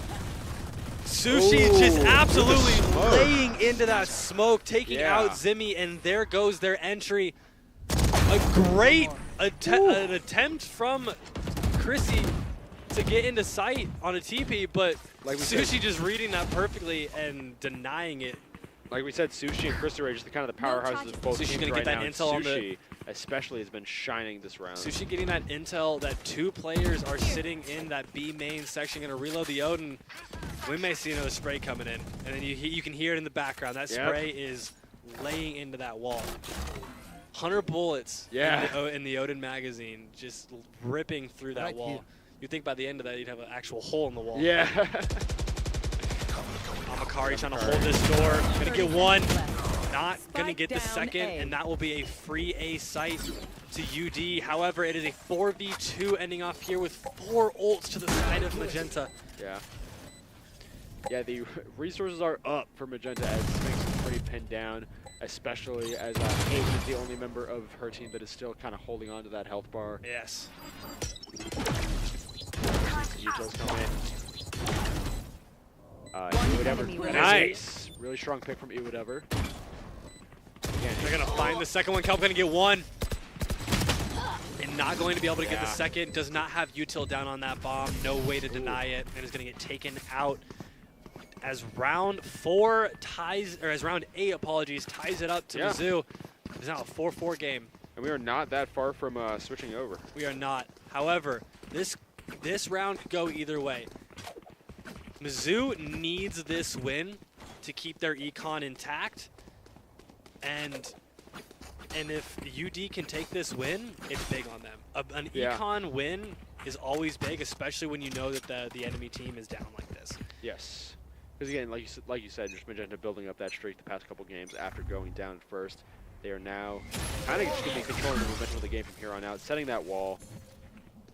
Going to do a lot to motivate Sphinx's pushes. See UD going back to their roots, taking this mid push. Obviously going to get caught out by the alarm bot here. There is 2 on B, and if UD decides to take this, it could be detrimental to the game plan. Whatever actually getting hit a little bit by that. Oh, it's going to actually get taken out. Zimmy missing just a little bit, but able to finish off. Azareem getting 1, Amakari getting 1. Yeah, Amakari took out Zimmy after that, making a little bit of a trade first. And they had sight, and they don't have sight, just like that. Ooh. Chrissy and KO. One enemy remaining. On sight, and B. they know the last one is in this boathouse area. Yeah, we could see another wallbang imminently. A double blind coming in. Chrissy not being able to hear that the Omen is on this box. Does he check it?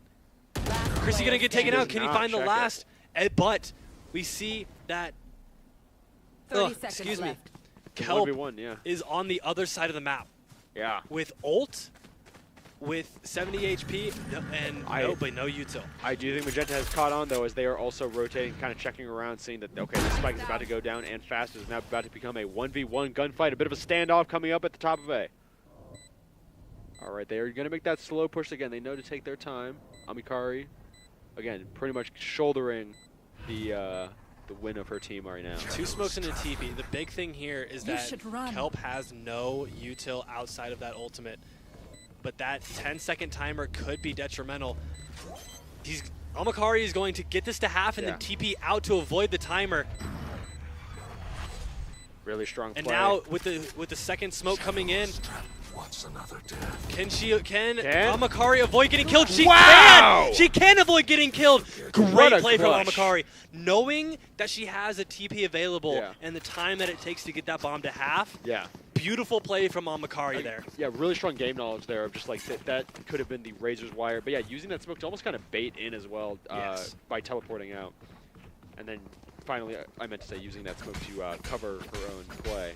Yes. And just ensure there was no way to shut that down. Whew, that could have been real dangerous though. I mean, again, we could have seen another spray and pray situation. It could have been, and like I had mentioned before, they lose that round, they don't have the money to buy guns the next round, and it is a free win to Sphinx. That's what I was emphasizing. She was shouldering her entire team right there. No knives coming in from that. A big KO ult coming in. They're going to try and take this site fast. Only 1 satchel for Zimi though. Going to have to take as much possible out of it. All right. Zimi kind of using a... Zimi clearing hell, making sure nobody's there. Door is down. UD has side. It'll be a 5v5 retake with 3 ults to the side of Mizzou. Yeah, Magenta is looking like they have the ability to push in here. It is just a matter of can they match Sphinx's ability to spray and spray back. Whatever end up get taken out by Zimi. All right, again, we're starting to see trades back and forth. This is a bit of a 4-3 lead for Magenta. Ozrim going to take one. Amikari going to get one. Chrissy getting the re-peek onto the Ditto Omen. A lot of that lightning-paced Valorant action. Going to get a kill onto Ozrim. Player standing. Chrissy great targeting from Chrissy, getting J-Bro off the site. Sober Sushi has to find 2. Does not have the time to defuse. I don't think it's not going to be able to get the timer. Yep, with 0.13 seconds left. Sober Sushi not able to get that second kill that she needs to win the round, and we are back to a tie game. Yeah, still a pretty strong defensive play from Magenta, even if they didn't manage to win that round. Yes. Like you said, just that 0.13 seconds away. Was like if she didn't have to step away for that 1 second, could have been the. But on the opposite side, that's a great play from Chrissy. Yeah. Great play from Chrissy, knowing how long that the bomb has taken and is ticking down, and knowing that all she has to do is peek. She doesn't have to die. Okay, we're seeing a lot of good game knowledge from both teams so far about just like again being able to delicately see that one way come in again. They're actually going to swing through it. Amikari, great read that she does not want to swing out on that. We could see another fast push coming here. All right, double. J-Bro going to pop that. Oh, and that is a great wall, wasting both of Zimi's satchels. This is going to be really hard to take that space. Yeah, kind of just forced to rotate here, disengage, because again, this is going to be a losing battle if they were to push any further. Magenta, however, already on dime, kind of ready, sending players through mid. They hear those fast steps away, and they assume that it's a rotate, but you can never be too sure. A lot of teams like to make those fast steps and then just stop and then just silent walk immediately. But it is actually going to be a full push. All of Magenta is here to back up the KJ. Like you said, there is that potential to fake out and not actually make that push, but Magenta has the good fortune of correctly calling this play right now. And they are just waiting for Sphinx to push in, but Zimi going to get one. Whatever going to get a trade though. Whatever going to get 2. Another trade. J-Bro getting 1. J-Bro getting 2. Oh. And she's going to stick to the fuse. I think a lot of what we're seeing is that Sphinx is a little faster on the trigger. Where it's like if it's in for like a 1v1 shootout, they will absolutely rip it faster. Yes. But it's just the Magenta a lot of time has more of that precision to actually gun down their opponent. Last round in the half. Yeah, I was like even if they're not taking the shots, they are connecting. I mean, we are seeing a super competitive game here. You see both top frags, 14 kills, 10 kills. We also see a timeout coming in from University of Delaware. It's a great game so far. I mean, I can't say much about it. Like I was mentioning before, this game has been back and forth. Both Yes. top frags with 14 kills. Your second frags have 10 to 11. And it's just kind of averaging down the board. I mean, 9, absolutely. 8, 4. Yeah. It's a very competitive, very even matched game. Yeah, we reviewed the stats of every single player before the match started, and we said we have no idea which way this is going to go because like one team again had that higher floor, but the other team had the higher peak, and we were like, well, this could really go either way. Both of them have their advantages, their disadvantages, and that's what you love to see in a competitive format, especially in a game as fast-paced as Valorant. Yes. The Sage wall actually coming in crazy with the plays. That, yeah. Completely denying Zimmy's push there. Yeah. Both satchels going down, thinking that she can just go in immediately, get onto dice, and start spraying. That wall, though, just breaking all contact. Yeah, just burning out completely every resource Zimmy had there, and it kind of made it a lot tougher for the rest of their round. And it'll be interesting to see. You know, it's 5-5 right now. Or it's 6-5, apologies. Yeah. UD is looking to get this final round, right? That's why they're calling a timeout. They're figuring out what is it going to take for them to end this half tied. Yes. You never want to go into a half down. I mean, if you'll, I say, like you said, they're going to switch roles very imminently. Again, that's how they work in Valorant. When you get about halfway through that series, you switch around. 12 rounds a half, first to 13 wins. And that's the thing, is that it's hard to tell how the game will really swing, because sometimes, you know, a team has a better composition for defense, and then when it switches to offense, they don't really have that same momentum going. But again, they've been pretty neck and neck so far. I kind of don't think that switching roles is going to switch a lot of their capabilities so far. They're showing pretty evenly matched up until now. The only worry I have is Mizzou does not have a true flash. Right. That is the big thing. Omen flash is a near sight. Yes. If you're close enough to where the enemy player is pushing from, you can still see them. Yeah. Whereas KO flash, it is pure blind. Your screen goes white. You're looking at the sun as if the Big Bang just happened. So Pursuit's going to get caught out. Seeing that KO flash completely binding her. She's going to get one. She's going to get 2. Wow. Jady's going to get the trade on. What a trade. Taking 2 down with you is not half bad at all, because honestly, it's giving your team the advantage now. Whatever going to push in, that is a great hold from Sushi. Able to get 2. Wow. And then, like you said, UD calling that timeout was hoping to get that last round, but I think it might have just given even more of an advantage to Magenta as they were able to discuss the strategy as well, especially now that we're seeing the team switch roles. Yes. So we are on a switched role now. Is going to be, obviously, Mizzou is now attacking as UD is defending. UD has a great defense comp.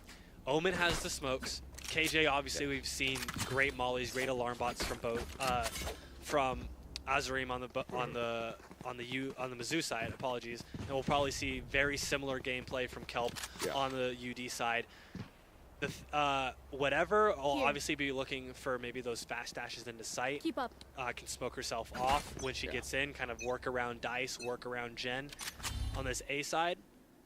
But like I said, the big thing to look out for is that Mizzou is going to have a hard time pushing through the Omen smokes without a flash to their name. Whatever, maybe with a great read onto Zimi. They have the cross going to get the kill. That Zimi completely unprepared Zimi there. Down. And a great cross from J-Bro and whatever. Sorry, not J-Bro. Yes, J-Bro. Yeah, that's what I wanted to J-Bro. emphasize. I was like, Zimi caught completely off guard, really of no fault of her own, because like you said, it was the 2 people both waiting. Drone in here, we're going to see caught by the other. a dash in, see that smoke dash in, going to work around Dice. Whatever going to, Amakari actually going to get the kill instead of whatever, but whatever on 22 health. Heaven going to get smoked off, and it is a 3v5 retake. Not ready yet. This could be detrimental. Yeah. Again, it's looking like Magenta more and more has found their footing. Oh, I almost hit a combination curve. Nope, it came back around. I was like, Sphinx was getting a bit of their ground back, but Magenta, again, just wiping out. But it is not going to be enough as Mizzou finalizes their kills, finalizes the round. And they're creeping closer and closer to taking this game. They are. Chrissy, I was going to say, Chrissy going for a bye here. Not sure about it, as you always want to keep your team on the same econ. Yeah. They're deciding. Just kind of cheesing the Bucky there. You can kind of imagine what they're going through in comms right now. I'm kind of just like, it's like, do I wait? Do I make this push now? Because like you said, we've seen Chrissy Ray put in a lot of work here. I think they were 14 and kills on the board, but they are going to move down into this next round. You would ever kind of leading this push here. Going to try and detect the. Yeah. They did. The drone did see Kelp before it went away. Now they are. Now she's just waiting for this push. Mizzou biding their time, maybe waiting for the smoke to go down. A great molly from the KO to stop the push, but they are just waiting. Yeah. They're waiting. They know that Zimmy pushed last time. They're hoping maybe somebody pushes again. Very patient play. Whatever doesn't have dash anymore. Yeah. She popped it early, doesn't have the dash, so now it's just going to have to be a walk into sight. Kelp waiting here right at that head level, you notice. She wants it. They're going to push in. Boathouse not going to be able to get the kill. Does get a doink. 78. Zimmy getting a kill on J-Bro with the nade, but Azrim getting the kill on to Kelp with... Yeah. That means the game's back all tied up, and the enemy team is planting. Magenta has now... Magenta, it is a 4v4 retake, yeah. Both with smokes. Magenta having another Sentinel and Sphinx having nothing. Again, it's looking rough. Whenever going to drop, nice. Sushi going to get one, and you have to realize Mizzou has the better guns here. Whatever going to get it at one, Amakari going to get one. It is down to Zimmy here. Just that dynamic. 1v4. Going to get a couple shots off. Does not know that whatever is in that alleyway. You would ever, and Amakari, that dynamic duo, always, again, lining up together and just, again, like I said, just chopping down the enemy one at a time. An intense game coming through here. Mizzou now up 4 rounds, 2 going into the half. It is a full buy now for UD Sphinx, however. Will the guns make a difference? That is the question. I don't know. I mean, you can kind of look at it now, Evan, just see what they're marking up and just how far ahead Magenta is about to pull ahead in Econ as they are saving. The toughest thing here is that you see Zimmy and Ray both on the light shield. Yeah. Light shield is not great to have against an Econ because those guns are going to be doing, 130, 128 health. Completely overwhelming you regardless, yeah. Jay getting a little scared there on the gun. Gonna get one, Azrim gonna get the trade off. There's their entry. They know this KJ is in the vicinity. Do they know where is the real question. They know they were kind of hoping to spray and pray there, but nothing just yet despite the paper map. UD gonna have to wrap behind on this ramp side.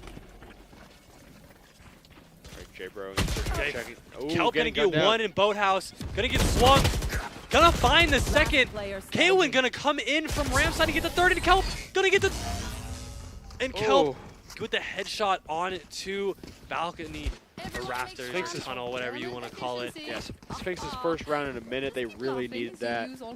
That round, thoroughly that round should not have gone to Mizzou's, or sorry, UD's favor. That was a tough hold for Kelp. Yeah. It was a great hold for Kelp. The strays obviously just didn't come through. Yeah. And they were able to solidify that round. Like we said, we'll see if this is what they need to kind of turn this momentum back around, or if Magenta can kind of just pick up themselves up from that stumble and run away with this victory. I mean, we are getting into this next round already with a 3-round lead. Magenta is kind of just spread all over, not really returning to their old ways just yet, not pushing through mid. They are kind of trying to converge around that point, though, as they are more so still trying to collect sight. You see Sphinx peeking through mid, so they are definitely anticipating that classic play. They're going to set up. They're going to set up a default here, try and maybe get a pick or two. The bomb is down B side for the Sova to pick back up if they happen to get this A side control. But Jade actually going to maybe push up here a little bit. Yeah. A blind coming out, but not really going to grab anything. Yeah. They're kind of just hoping to provoke more of those smokes, because again, Magenta's showing like not really any intention to commit just yet. They still have about 50 seconds left on the clock. They're moving down through the bottom to come back around to B, because again, like you said, that is where they left the plant all along. So it is looking like, okay, some fast steps. I mean, they know they're pretty safe on that, because Sphinx is pretty locked down across B and A. Just waiting for information. Mizzou decided to take this fight. They want to get this market door closed. It's if that's the case, like I said before, it'll be a 1v5 into this site. They're gonna get the switch. Kelp is in a 1v5 right now, getting one but getting traded. Bomb has to go down quick. J-Bro getting in there with the bomb. 3 players from UD Sphinx down. on ramp. I'm already seeing a lot of smokes coming out, just blocking sight well. Sphinx is trying to make that push in. Again, just making it as hard as possible. Sushi gonna take out Jadasu, sitting in that logs cubby. Gonna take out Zimmy, trying to swing her. Sober Sushi gonna take out a third on stairs. Can she get the 4-piece? Yeah, I mean, like you said, Sober Sushi just going on an absolute run here. Chrissy Ray just kind of doing what she can to try and push in, but again, you don't want to get picked here because you know there's not enough time on that planet yet. Just trying to get some trades in and not going to be able to take anything out of it.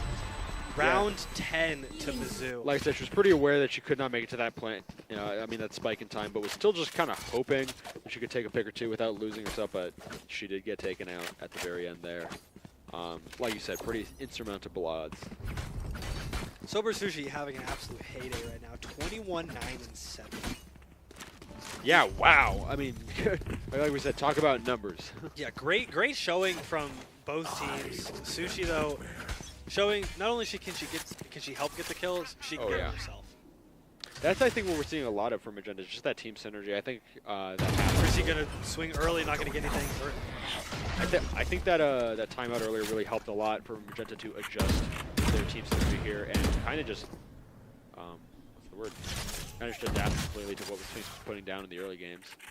That's the one, like, brutal truth of timeouts. While you have the minute to talk, so do they. Yeah, and I think, like I said, I think it truly did benefit them a lot. They have not really dropped that lead ever since. They dropped a game. Chrissy able to get one in this tree corner. They've got... UD has 3 players on this tree side. Amakari gonna get one. They don't know that there's 2 more here, whatever. Taking a little bit of damage, nothing insane though. Do they check Chrissy in this corner? Blind going out, just gonna opt out to leave. J-Bro getting a couple little pot shots off on the legs. That's the thing, I was like, they're not gonna let that slide. They're gonna throw out, again, just a little bit of a spray and pray, kind of just hoping to get that tap there, and they did. So, again, things are actually looking a little Chrissy tough. gonna get one. Gonna get traded out. Things were looking so tough for Magenta, but they're K-Win gonna get one. Azareem's bot actually gonna take out K-Win. And then it's a 2v2 with 2 ults to the side of Magenta. Amakari gonna ult out, going to go. You should run. Okay. Attacker, Killjoy down there. Yeah, they're trying. Kelp gonna get one. Now He's Amakari actually gonna take the detain in the hope that Jade is able to deny this. Yeah, Amikari just has 20 health in a dream and is now a 1v1 shootout just like before. And that is great play from Kelp. Obviously tapping the bomb. So funny. Yeah, like that's just a great play. Again, kind of like that previous run again, just trying to provoke them to come out. And again, it worked. Yep. We do see Sober Sushi still has that ult ready. So do Kelp and Jade.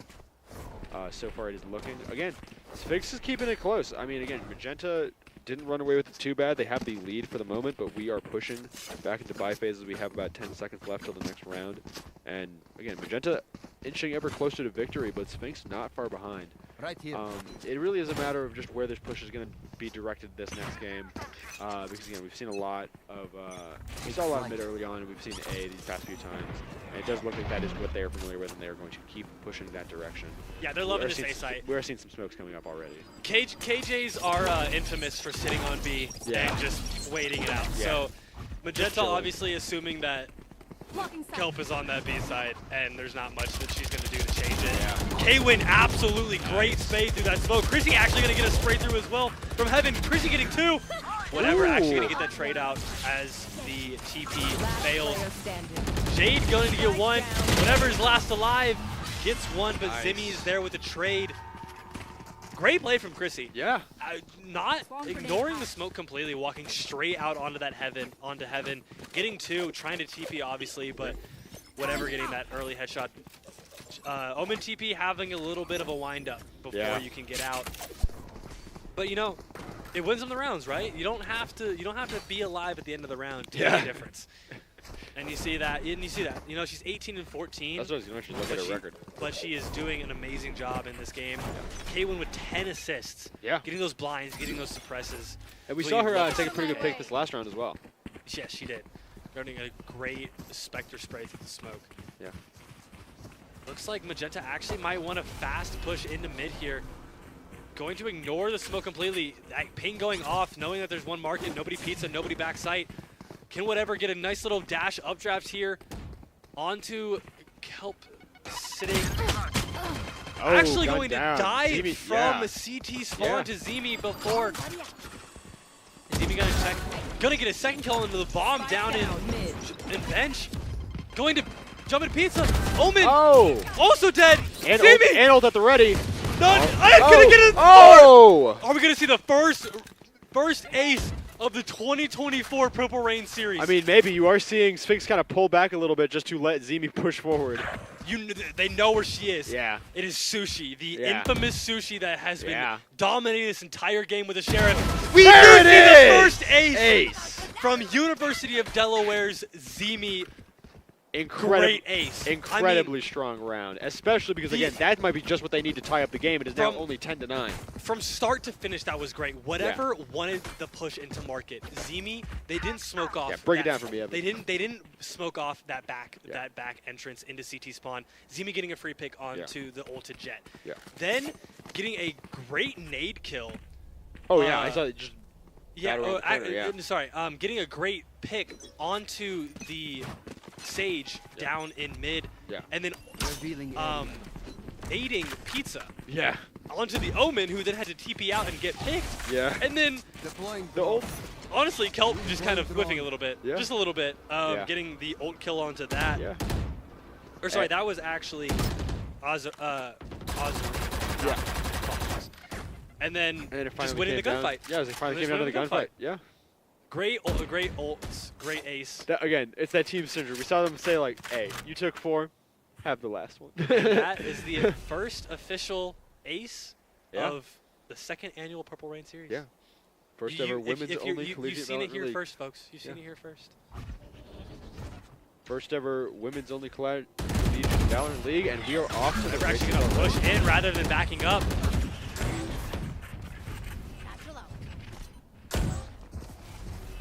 That is Zimi both. Yeah, Zimi hoping to spray through the smokes, but not really making a lot of contact just yet. This is going to be a default plant with Mizzou. With Mizzou having 2 ults. Whatever getting a nice kill onto Chrissy. J-Bro getting one onto Jade is who. Breaking door and walling off. I mean, this thing's really not looking good for Sphinx. Yeah. J-Bro does it all. Zimi getting one, Kelp getting another. Just trying to It's down to a 2v. wall. It is now back to a 2v3. I mean, trying to spray through that wall, wasn't able to accomplish much. Kelp was rotating around. Do they know shutting where down some everybody is? details. Zimi picking corner, getting one. They don't know that there's one hell. Kelp getting picked off. Sushi and Jet left. Going to get the one. Can Zimi win the 1v1 again? Oh, No, they and can't. instead of taking the gunfight, Yeah. tries to stick the bomb. Great swing from Sushi, great utility usage. It was kind of a very hard to win scenario there, where it's It like, was. it was gonna be almost impossible to defuse that spike to begin with, but especially if she took that gunfight. Yes, it is. And we're looking at maybe an endgame scenario here. Yeah. UD looking, you see Chrissy on 400 extra credits, Katewin on 1,300, 1,700 now is opting in for the Spectre instead. MU needing this round though. Sushi obviously having the money to buy, but her team is struggling with the credits. If ever, this would be the moment to go all out, as again, we are seeing this game come to a close. Jade has officially gotten util and info on all 5 players of this Mizzou team. Smokes are up, but they again, are nobody's waiting for them. They are still going to opt in for the site. 4 players from UD on this B side of the map looking for maybe a play, and Mizzou's not going to give it to them. They're going to push back mid. They need to find this raise if they want to push through this mid. Yeah, again, like you said, Mizzou not handing this on an empty platter. After all, they are as close to match point as anyone. And they are, again, they're not really rotating up to be. They're just getting that patient play style we've seen through a few games so far, where, again, they are just kind of just waiting for sight, throwing out some utils every now and then. Another open to set up that radar. Finds 4 players. Yeah. Doesn't find the smoke. Kelp actually on the rope side. Jay getting one on the switch. Wow. Bro getting the trade. Zimi getting the other trade. Wow, the back and forth is going is insane. beautiful from these teams. Azrim going to take a little 30 bit of damage seconds from that boom bot. Does not know where any players are. It is a 4v2. Both players pushing towards this site. They need to get bombed down to create a little bit of panic in the mind of UD Sphinx. 3 ults from their side if they choose to use them. Otherwise, it is going to be a team fight for the ages. I mean, yeah, Panic is right, Evan. We have seen that spike go down, and we do not have Ari getting one, actually. That is a great pick from her. One enemy. Chrissy getting the trade and Kel pushing through the smoke. Yeah. Not much that Mizzou can do about that. That is a great retake from the Sphinx. Not to mention they have the benefit of saving those ults into the next They round. did. Chrissy on 1 HP. Yeah. Great util usage. Yeah. Great team play, really, is the gist of it. You know, Sushi is popping off, Amakari is popping off. Really, all 10 players of this game are popping off. And I mean, yeah, there's a reason we are back to an even game, Yeah. just nearly 1 round away from being all tied up. And this could go either way. We said it at the beginning, we said it at the middle, and we're saying it at the end. This could go either way. Yeah, Magenta hoping for match point, but UD Sphinx just like 1 round short of catch up. Then this buy phase could have been really decisive in what Magenta it is. wanting a mid push here. And based on the players, it looks like they want to go tree. They want to go a tree to A. Maybe catch out this KO. A nice smoke. Sushi going to drone in. Not actually. They know that the KO is guarded, but this drone is going to leave while seeing 2. I think they caught 3. They know there's one heaven, and they know that the Omen is there, and they know that the KO was there to begin with. Knowledge of 3 players on this A site. They're still going to opt in for it though. They do not want to deal with that KJ util. I think not that's want to deal with the Sova darts. Yeah, I think that's the short of it. That even though they know that 3 players are here, they would rather take the devil you know. Actually, Caitlyn getting 1, Azrim getting the trade with the classic. Door is closed, bomb is going down. You see Zemi kind of trading guns out there, making sure that nobody can push back into that garden side and get a gun. They know Mizzou is on an econ here. Jade Who on an amazing flank, but unfortunately it actually, Azrim looking away at the worst possible time. Jade going to catch him out. That is a great flank from Jade. Can they find the last 2? They know 1 left. Can they find it? Going to be able to find it. Tied ball game. It is a tie game in round 22. Yeah, and Jade getting the defuse there just for the ult point. Little bonus. Yeah, Exactly. point. Yeah. No need for. Yeah, they didn't need it. No need for Kel. Yeah. Getting names and stuff. Like we said, first of the season. Approaching the game here, and you see Kelp and Zimi up there. Like I said, this game is even.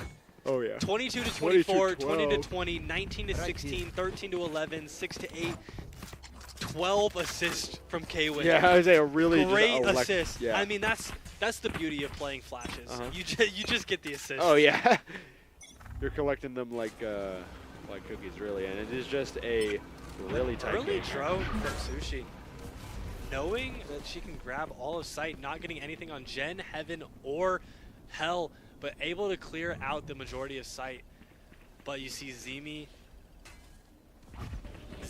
and Chris K-Win on site. Crispy actually getting Sushi early on. That is a great pick. Azrim with a trade onto Zemi. The double wall. K-Win having to break the door and the wall. There's a 4v3 denial. Yeah, right on top of that wall, waiting for the funnel. Yo, whatever. Oh, giving away the position. Wow. K-Win getting 1, whatever getting 1. Jade, Chrissy trading, Kelp rezzing. And all that's left is Azarim on the spin. Chrissy going to get it. Sphinx brought this back. I think they were down 6-9. They were up at the beginning, and then they completely lost the lead.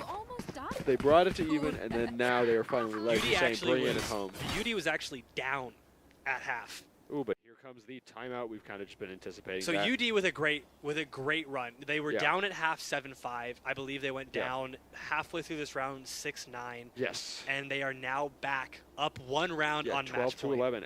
Like you said, match point. This is going to be very decisive for the rest of the set as well, because once you take this could be exactly what you need to just blaze through the rest.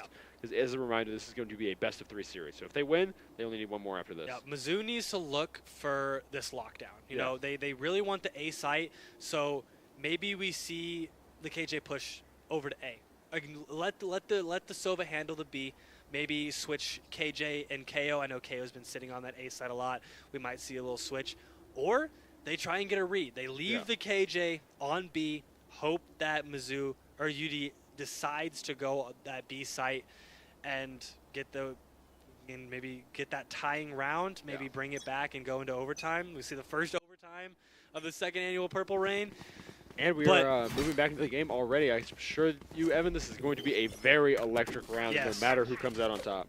As this game has gone for 23 rounds, the 25th can win it, or the 25th can send it to, or sorry, 24th can end it, or it can send it to overtime. Yeah. I mean, who does not love to see overtime, especially in our first matchup of the season? We're just talking about B side. I mean, we're talking about A side. This could be a great kill from Jade. Able to get a shot off on Sushi, who is now a 2-tap to the Vandal. All right, that is going to be very vital. But they're settling for the default here. They're going to leave Azareem on this B side, maybe trying to get a pick if anybody decides to flank.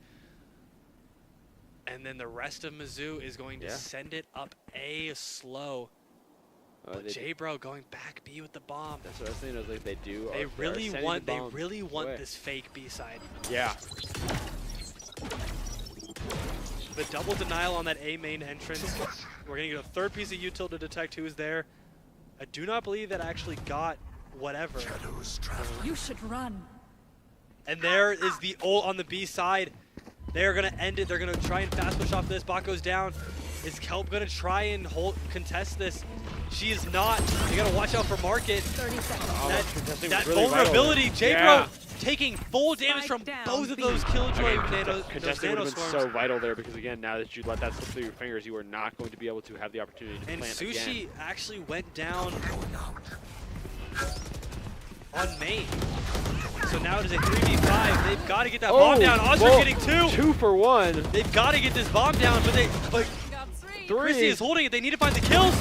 Ozra getting 4. Potentially an ace. Can he get a kill? Not quite. And Sphinx clutched it. Taking the win. Ozream needing the last headshot to win the game, but not quite in time. Great wow, shot. Evan. That is an intense final round. Yeah, you got to break that down. It is hard to say. You know, the KJ ult went down early. Yes. And that allowed them to push in, but they allowed 3 of them to push in through main and 2 of them in through market. Sushi getting caught out early on the main side is tough. Yeah. And then J-Bro dying, trying to get to switch from the nano swarms is also tough, because that means you don't have anybody on site. Yeah. You don't have anybody on site. Now when that happens, it is a 3v5, more or less. I believe Sushi actually got 1 before she died.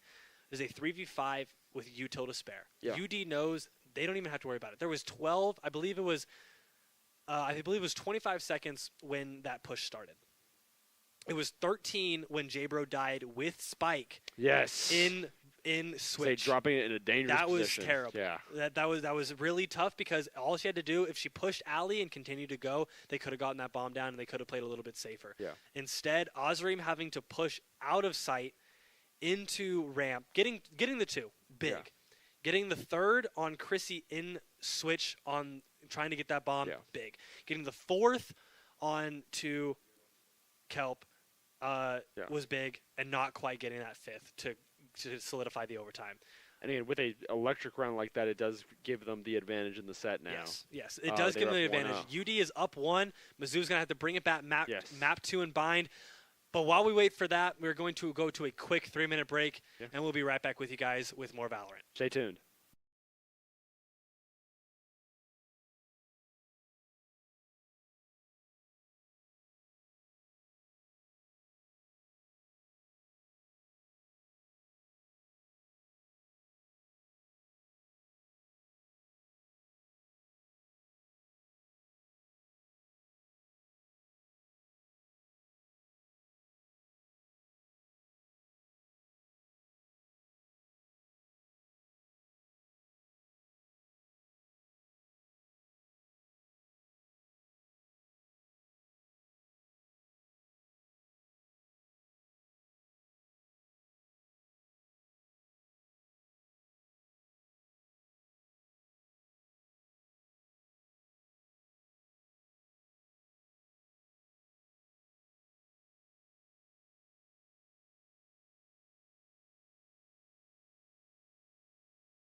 Hello, everybody. Welcome There you back go. to GCU Esports Purple Rain Valorant series powered by Rockstar. We have had an electric set so far.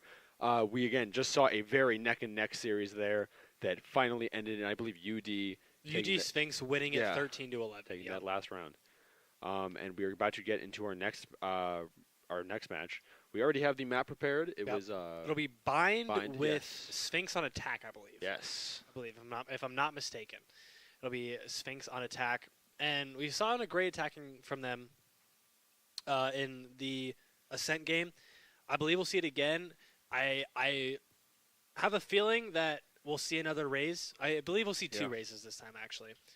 Raze is more commonly used on this map rather than the Jet or really any other duelist. I mean, who knows? We did see a pretty unconventional team comp last time. We did. So, did you think that worked out for the better or no? I would say, I don't know. Do you think it left any I think holes in it their actually play? worked out. The only thing is, I think having the actual flashes would have definitely helped. Yeah.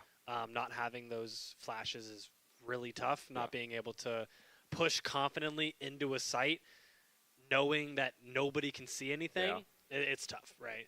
So I think if maybe there were some true flashes on Mizzou's side, the game could have gone a little bit differently. But I think at the same time, the Sage worked out really well. The Sage was walling in amazing places, really stopping UD Sphinx in their tracks when they wanted to get those pushes in. But unfortunately, UD just had the better. Yeah, it would have been a good benefit, but I don't think they really lost anything by playing. Probably a character they're more familiar with also. Exactly. That's the big thing. Yeah. You're not going to push somebody to play flashes if they've never played flashes before, because at the end of the day, it's all about comfortability. Yeah. I'm not going to play Jet if I don't know how to play Jet, because at that point I'm just throwing. Like, there's really no point. But yeah, map 2 Bind. I'm expecting to see some Vipers here. Viper, very popular on Bind, really good at cutting off sight lines. Her wall, very, very long is what it is. And with a lot of these, with a lot of the sites having two entrances that kind of line up with each other. So think of like B showers, B main, they kind of line up with A showers, A main, kind of line up with each other. In the same way hookah and garden kind of line up with each other if you aim the wall the right way. It's very good for Viper Wall to just throw that up, and that blocks all sight lines. Raze is very popular on this. I know Sky is very popular on this, but she recently got nerfed. Yeah. So will she be I still believe that she's viable. I still believe that if she's played correctly, she's still very usable. Plus, like we said, it's that familiarity where it's like if they've already played it, even if there's a slight nerf, there would be a bigger nerf if they were to play out of their wheelhouse. Now, obviously, her dog is massive for clearing out that U-Haul side on A.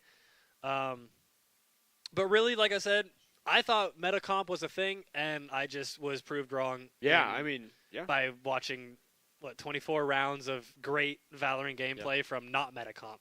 So through and through, I can say whatever I want all day. I can watch VCT. I can play whatever. I can play all the games I want. At but the end of the day, there's a reason they're up here. They're the we're ones drafting, and I'm the one talking about it. So I'm just here to watch. I'm here to listen, and I'm here to tell you guys what's going on. Speaking of which, we are seeing the map come up, and we are now drafting as well. We are. I'm seeing some Cypher, a very common Sentinel. Now, Delaware, I believe, ran single Sentinel on the last map, and are now running double Sentinel. Okay. And is that the team comp we're seeing from both teams? We are seeing single Sentinel from Mizzou with double Duelist. Got it. No Vipers. I'm sad. I think Viper is actually one of the best characters on this map. I mean, yeah, but we did you know just what? go over that, but hey. Like you said, what do you know? It's not my game. Yeah. So, Sushi on the Reyna, Azareem obviously playing the KJ, now on a duelist role. Very different spectrums. I mean, enormously different. She is going from the most passive role to the most aggressive by far. KJ literally is all about playing off your util. KJ is all about how fast can you shove a judge in their face. Yeah. So this will be an immense thing. Whatever, switching to a initiator role from the duelist. Amakari, I believe, played Omen. So Yes. She's on the same role, and J-Bro played Sage, so she's on the same role. Zimi still on the Raze. A lot of the familiarity with their role on the team, just moving to different characters, just to suit the map a little bit better. See that dog now clearing out. Sober Sushi getting a kill on Zimi. I'm not. Great kill from Sushi. That is a tough bot because it did not see Jade. Ooh. You shot Sushi pushing out of U-Haul. Spike down A. And that's the round. Yeah. Mizzou, Sushi getting the early kill on Zimi and U-Haul as she double satchels in. Just some clean-cut gunplay there. I mean, Sushi just got a 4K with Ghost first round. So what do I know? Full shield Bulldog and Spectres for the rest of the team. I'm not going to lie. This map is not great for Shorty. There we go. You think so? It is when you're on defense. She is actually getting the Shorty. Offensive Shorty is very sketchy because there's close range until the map opens up. Yeah. And then it's pretty much all long range. So it's going to be a very tough little pick. I believe what Chrissy's actually trying to do is take this space in U-Haul and hope that somebody pushes into her. Yeah, so she's actually down. The great cross from Ozarim and Amakari.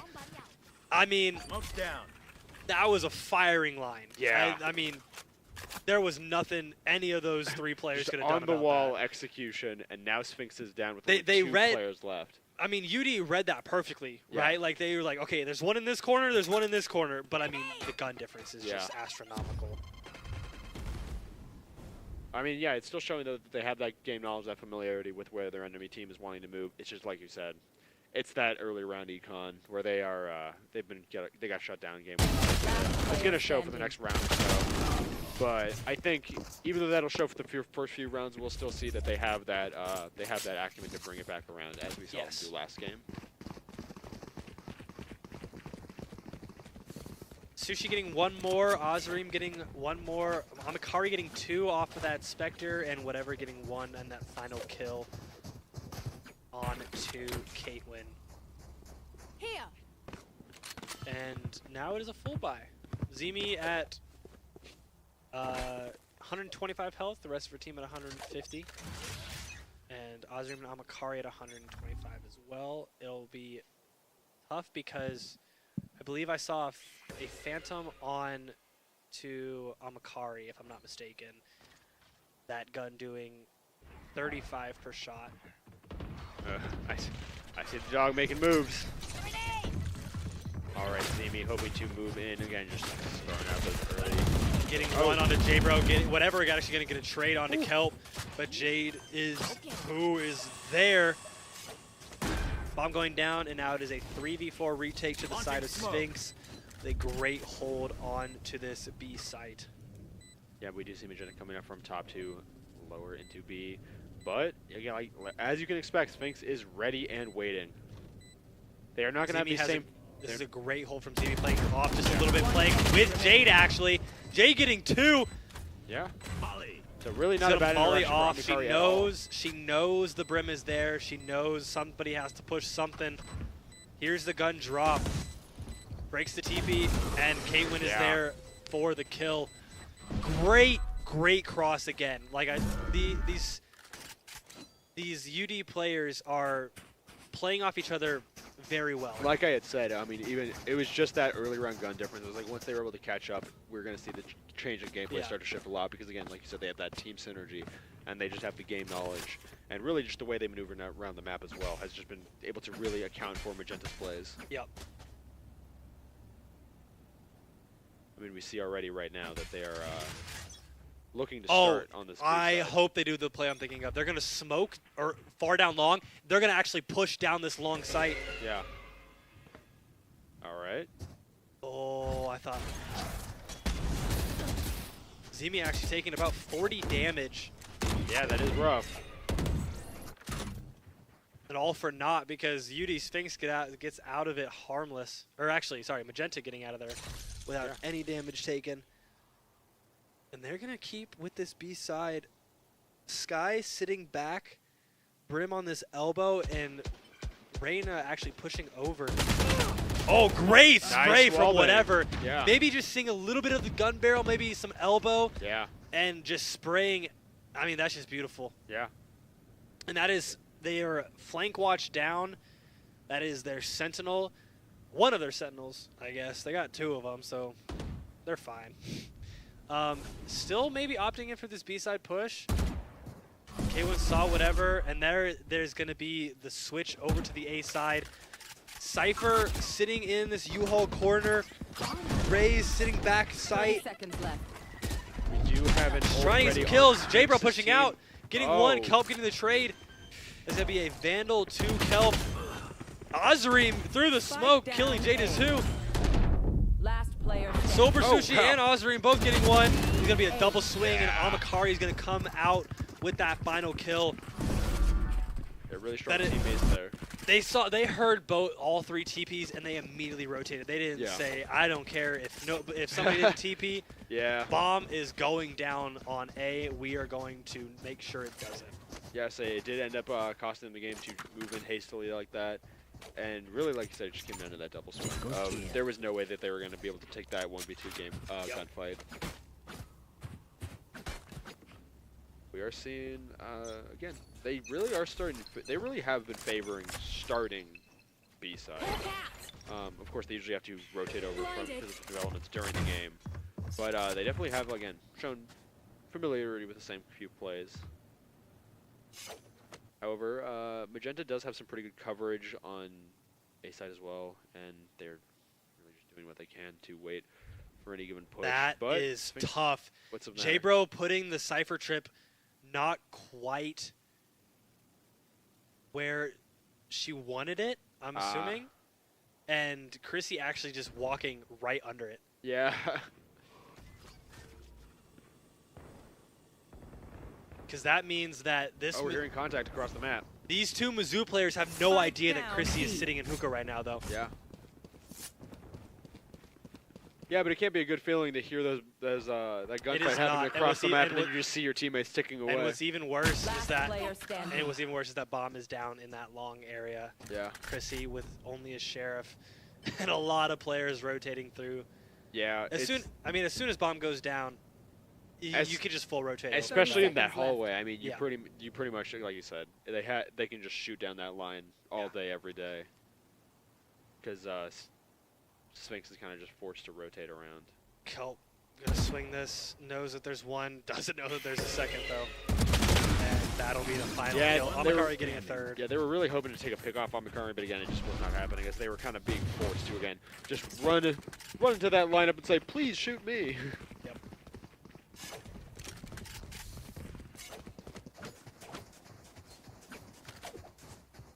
All right. We're seeing Magenta come up a little bit. Again, we are no strangers to this this lead kind of swinging in a pretty volatile manner, though. I mean, next thing you know, UD Sphinx might come up. Oh no, for sure. All it takes is 1 good round. In fact, is this not the 9-3 map? Bind is not the 9-3. Right. Split is the 9-3. Split, right. But you do never know. I've got your trail.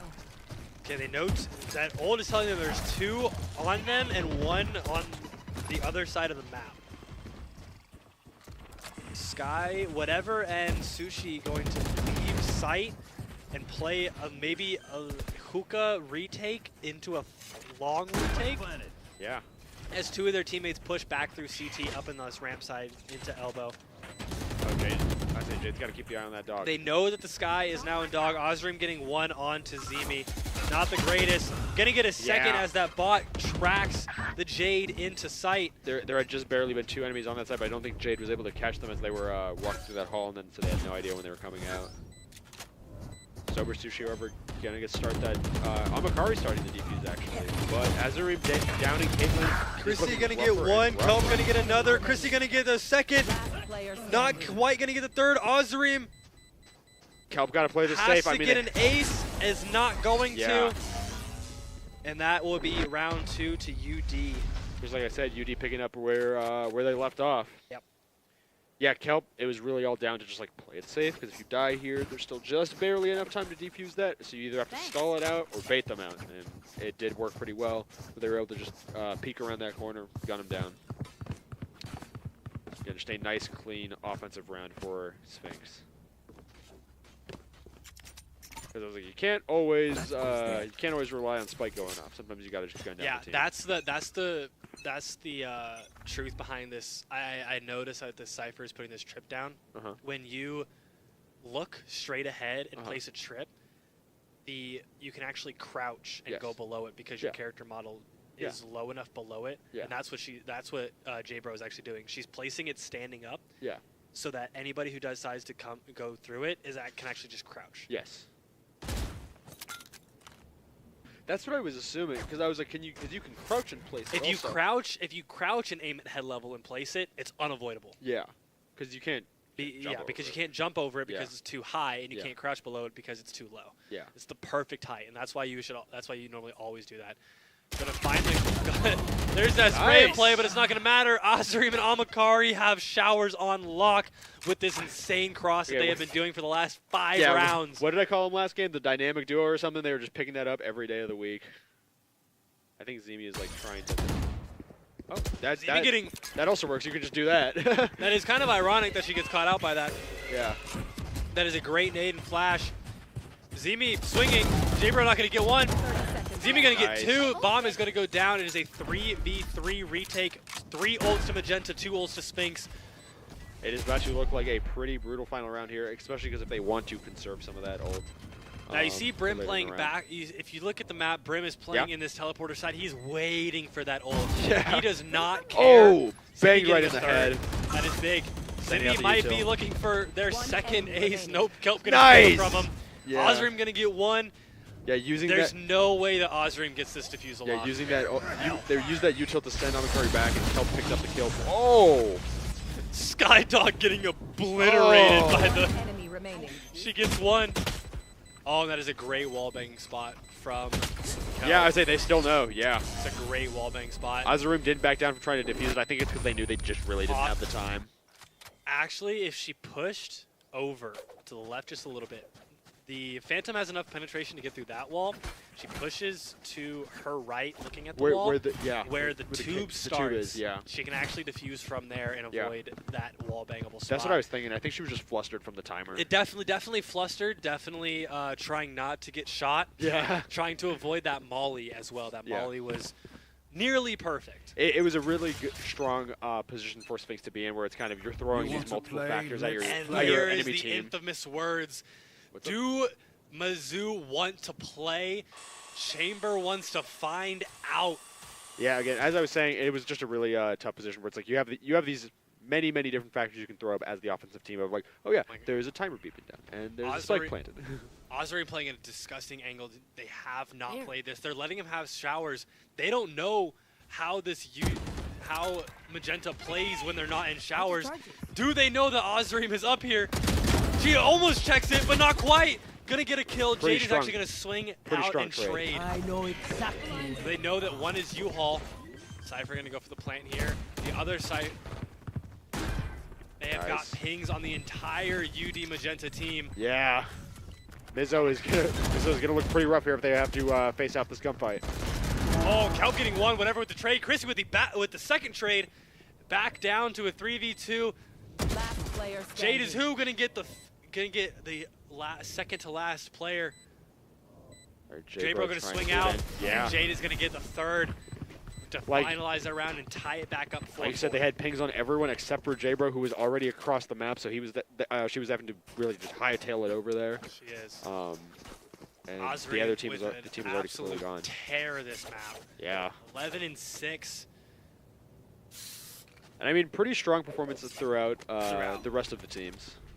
I mean, throughout the rest of the players on both teams, really. Sphinx has tied it up. So, like we said, this is kind of the pace. It's back to a game. Kind of the pace we saw last game. Yeah.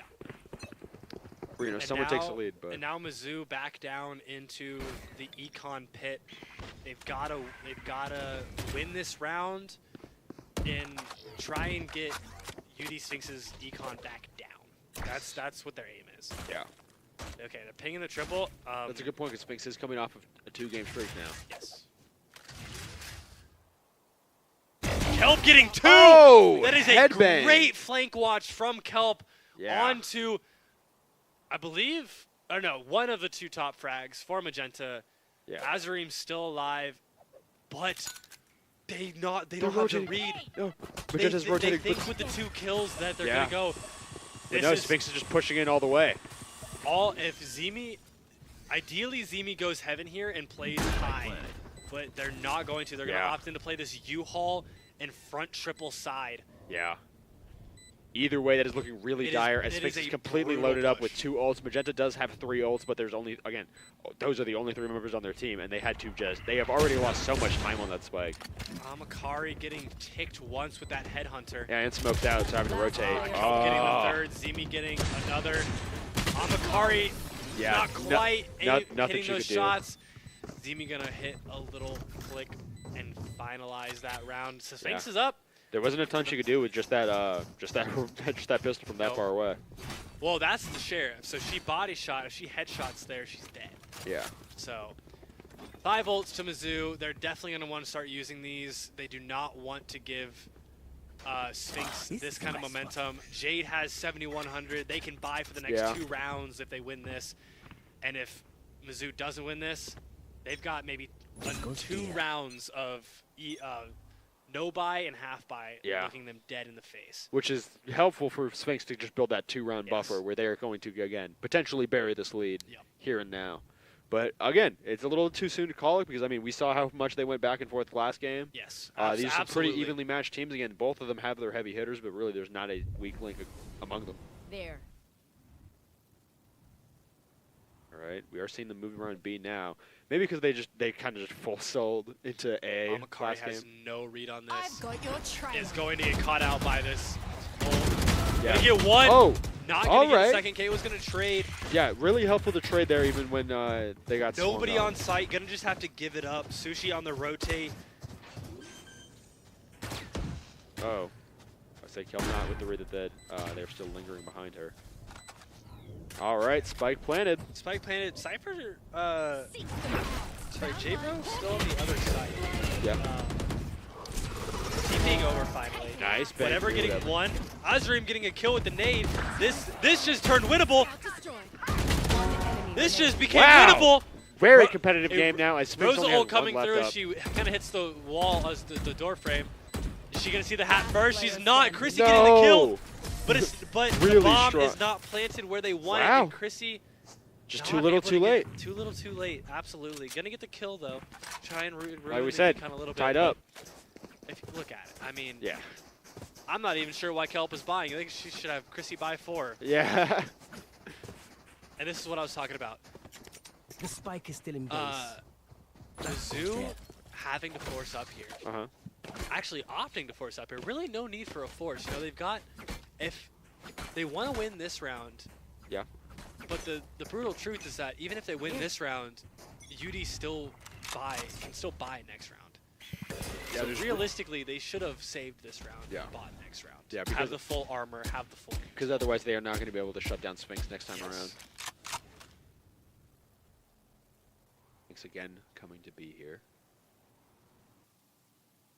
That's the thing about defense. You kind of have to just split your team no matter what. Yeah, you see this Azurim and whatever. That's a great smoking it rather than peeking it. Oh yeah, they gotta get out of there quick. They don't know that there's 2 people in hookah though. Makari getting 2, whatever getting 1, whatever really getting traded out to K-Win. Yeah, some really strong trades all going in the favor of Magenta. They are now locking down B, and Sphinx is really in. The ball is in their court. Oh, Makari getting 2 there is huge. This just became a fight. Jade is gonna get 2. This gives them the space. They're not even gonna take the space. Yeah. That ult gives them the space that they need to push into sight, but they're actually not gonna take it. Smoke's down. They are in now. It is smoked off. They're going. got a Brim ult sitting in hookah side. Caitlyn's still alive. Going to get that kill. Ozream going to get the one. Now it's just up to Ozream. Again, we've seen this happen before. Brim ult is up. And it is not going to be enough. With the Brim ult going down and the Brim contesting, That's gonna be she's enough not time. going to have enough time. Might as well, I would say, might as well try to take the kill. But yeah. Yeah, and last round before the switch. to be brutally honest, this is what I was talking about, right? Yeah. They're going into this last round with, we're seeing Spectres, we're seeing Sting. Yeah, he's like, Sheriffs, just looking, Buckies. read it and weep. It's not what they wanted to see here. This Yeah. is a tough round for them to bring it to 7-5. Yeah. To going into this half. But yeah, I mean, they chose to try and force up. They chose to try and make that play, and it didn't work out for them. Yeah. And now they have to face the news. And now it is going to be a hold. They have to hold this as long as possible. Sushi sitting in U-Haul. I believe that is Zimmy sitting in showers, and 3 on the B side. Good. This dog is going to go U-Haul. Nade Nade going to go down triple. All right, she's taking some shots from the side. They know there's at least one U-Haul from that dog being shot. Yeah. Oh, wow, Sphinx completely swarming. Just shutting it down here. Not getting that blind, that is already. tough. That is Point blank Bucky headshot does not kill there. That shot. This is why shotguns suck in this game. I was this ready to call it. I'm like, oh, wow, nice kill. I'm like, nope, she's gone. That is so unfortunate. What else are shotguns good for, if not a point-blank headshot? Yeah, you would think. You would think. J-Bro. Almost getting one. Again, like I said, just getting a little flustered there. Well, I mean, there's not much more you can do there. She's going for a better gun. She's trying not. Yeah. She's trying not. She was to just die. trying to take an extra pick on the end there. 1v4. But yeah, that's 7-5 to UD Sphinx going into the second half. They're going to be defending now while Mizzou attacks. That 1v4 is what we like to call a tough sell. This is actually really big for UD. Yeah. They've got 2 Sentinels, and they're up going into half. And now they're on defense. Yeah. 2 Sentinels on defense. What more can he ask for, right? There's two people who are whose primary job is say you don't get to have sight. Yeah. No more playing the game. And they also have the Brim. Yeah. However, Mizzou has the double duelist. Yeah. They have the I don't care about your Sentinel. Yeah. We're shoving it in your face. Okay. Just porting out. Mizzou gonna dog in. They're gonna get the read on the player in elbow. Oh, that is a great trip from Chrissy. Yeah. Kwin getting the second onto Ozream as she pushes back. Whatever getting the trade onto Kwin. Do they see the Cypher? The Cypher peaks just barely too late. Whatever gonna get a second pick onto Chrissy. And now Amakar, the Brims may have an all-out brawl here. Jade with a great swing. Jade catching whatever with her hands out. That's more than enough time for Sphinx to take the dub here. Enough time. Sphinx taking this pistol round. And quite frankly, that puts, and if I'm being optimistic, that puts UD Sphinx at a 9-5 lead. Yeah. We saw a 9-6 comeback. Well, it's 8-5 now, but I mean, this next round is going to look pretty good for them. Yeah, so realistically, what happens here? UD wins this round. Yeah. Mizzou wins the next round, ideally, right? Like that is the normal normal especially when you're following trend. the econ that's going along. That is the normal and just trend. how they've been trading for this game. Yeah. I mean, that's just the trend of Valorant. You lose first round, you lose second round, you win the third round. Yeah. Right? That puts us at that 9-6 that we saw last map. Yeah. That puts us at that 9-6 down, and we saw UD come back, so we could see Mizzou come back. There. Or that's the thing. We could see UD hold UD, on. or we could see UD dominate this map and send it home. Because I don't know what you call it in shooters, but in fighters you call it bracket stamina. Of basically just the longer you're playing, especially when you are already at a disadvantage, it gets a little harder to hold on, not get discouraged. So but Kwin we are seeing Magenta hold on so far. Yeah, Kwin is going to avoid the bot, so they do not know that there is somebody sitting in this elbow side. They can obviously read it, but will they look for it? This could be great from Caitlyn, aiming directly at that head level. Teleport's ready. Caitlyn kind of just ready to blast that smoke whenever necessary. Oh, man. I love guys. And great flick, not quite hitting where she wants it to. Ooh, just a little late on the shot there. They're going to smoke her off, and she's going to push out. Chrissy getting one. Not quite getting the second, though. This is actually huge from Magenta. They need this side advantage. Sober Sushi having a gun. Obviously, we saw her great with a gun in her hands. Yeah. But there is 2 players in this hookah side that they don't realize. Zimmy getting one onto Azareem. Gonna drop. Neat little trick there if you notice. If you satchel the boom bot, a good I know. Jade pushing in, getting one. Oh! And they're back! They're back! Again. 1 player left in hookah. They don't know, but it doesn't matter because Zimmy is defusing them with no way to kill. Really strong defense. Almost could have gone terribly. Yeah. That could have gone so terribly if Sushi gets a read there, gets those 2 picks and an elbow, and just holds on, right? Yeah. The more picks that Sushi gets with that Spectre, the more guns that goes into the hands of Mizzou. Yeah. But unfortunately, not enough guns were put into those hands.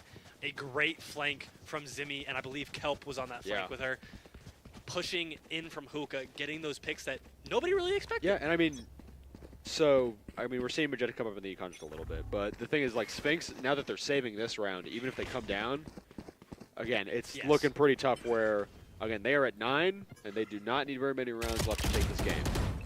So, Magenta's got some catching up to do. Again, with the general trend of games, they might take this round. Kelp getting hit with a wall bang into the chest, doing about 30 health.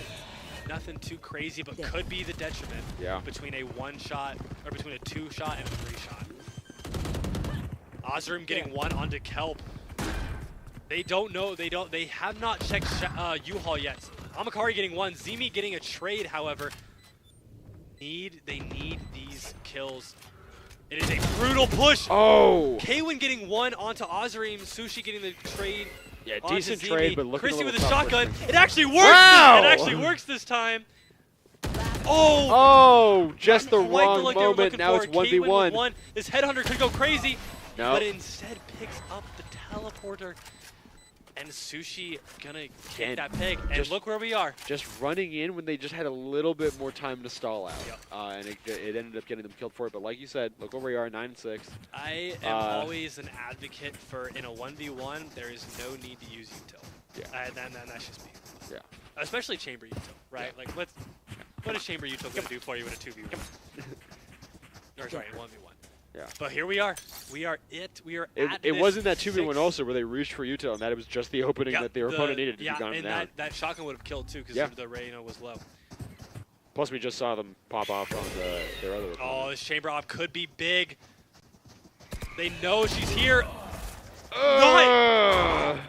You can see. You would hate to see it. What sucks is you could see her try to decide which person she wanted to go for. Yeah. And instead she gets domed early on. Again, it's that hesitance that we keep seeing play out in both teams just throughout this game that has absolutely really kept it this close. Chrissy gonna get one onto Sushi. Gonna pop ult, figure out where all these players are. Whatever, getting hit down to about 50 HP by that boom bot. Jade getting taken out by Jobro, who actually gets 2. Jobro 3. Actually getting 3. Chrissy getting 1, and Amakari getting the trade for the round. Like Great you said, Magenta 3K. bringing it back up. Great 3K from Jobro. Yeah. That is actually big from her. Yeah. Yeah. So now if we're looking, UD is now on a save. Yeah. Stingers and Bucky's on the defense. Now, it's not terrible, right? Yeah. When you have to get pushed into having Bucky's, having Stingers, having Spectres, not terrible. Ghost, I'm not so sure about because it takes 2 shots to kill. Yeah.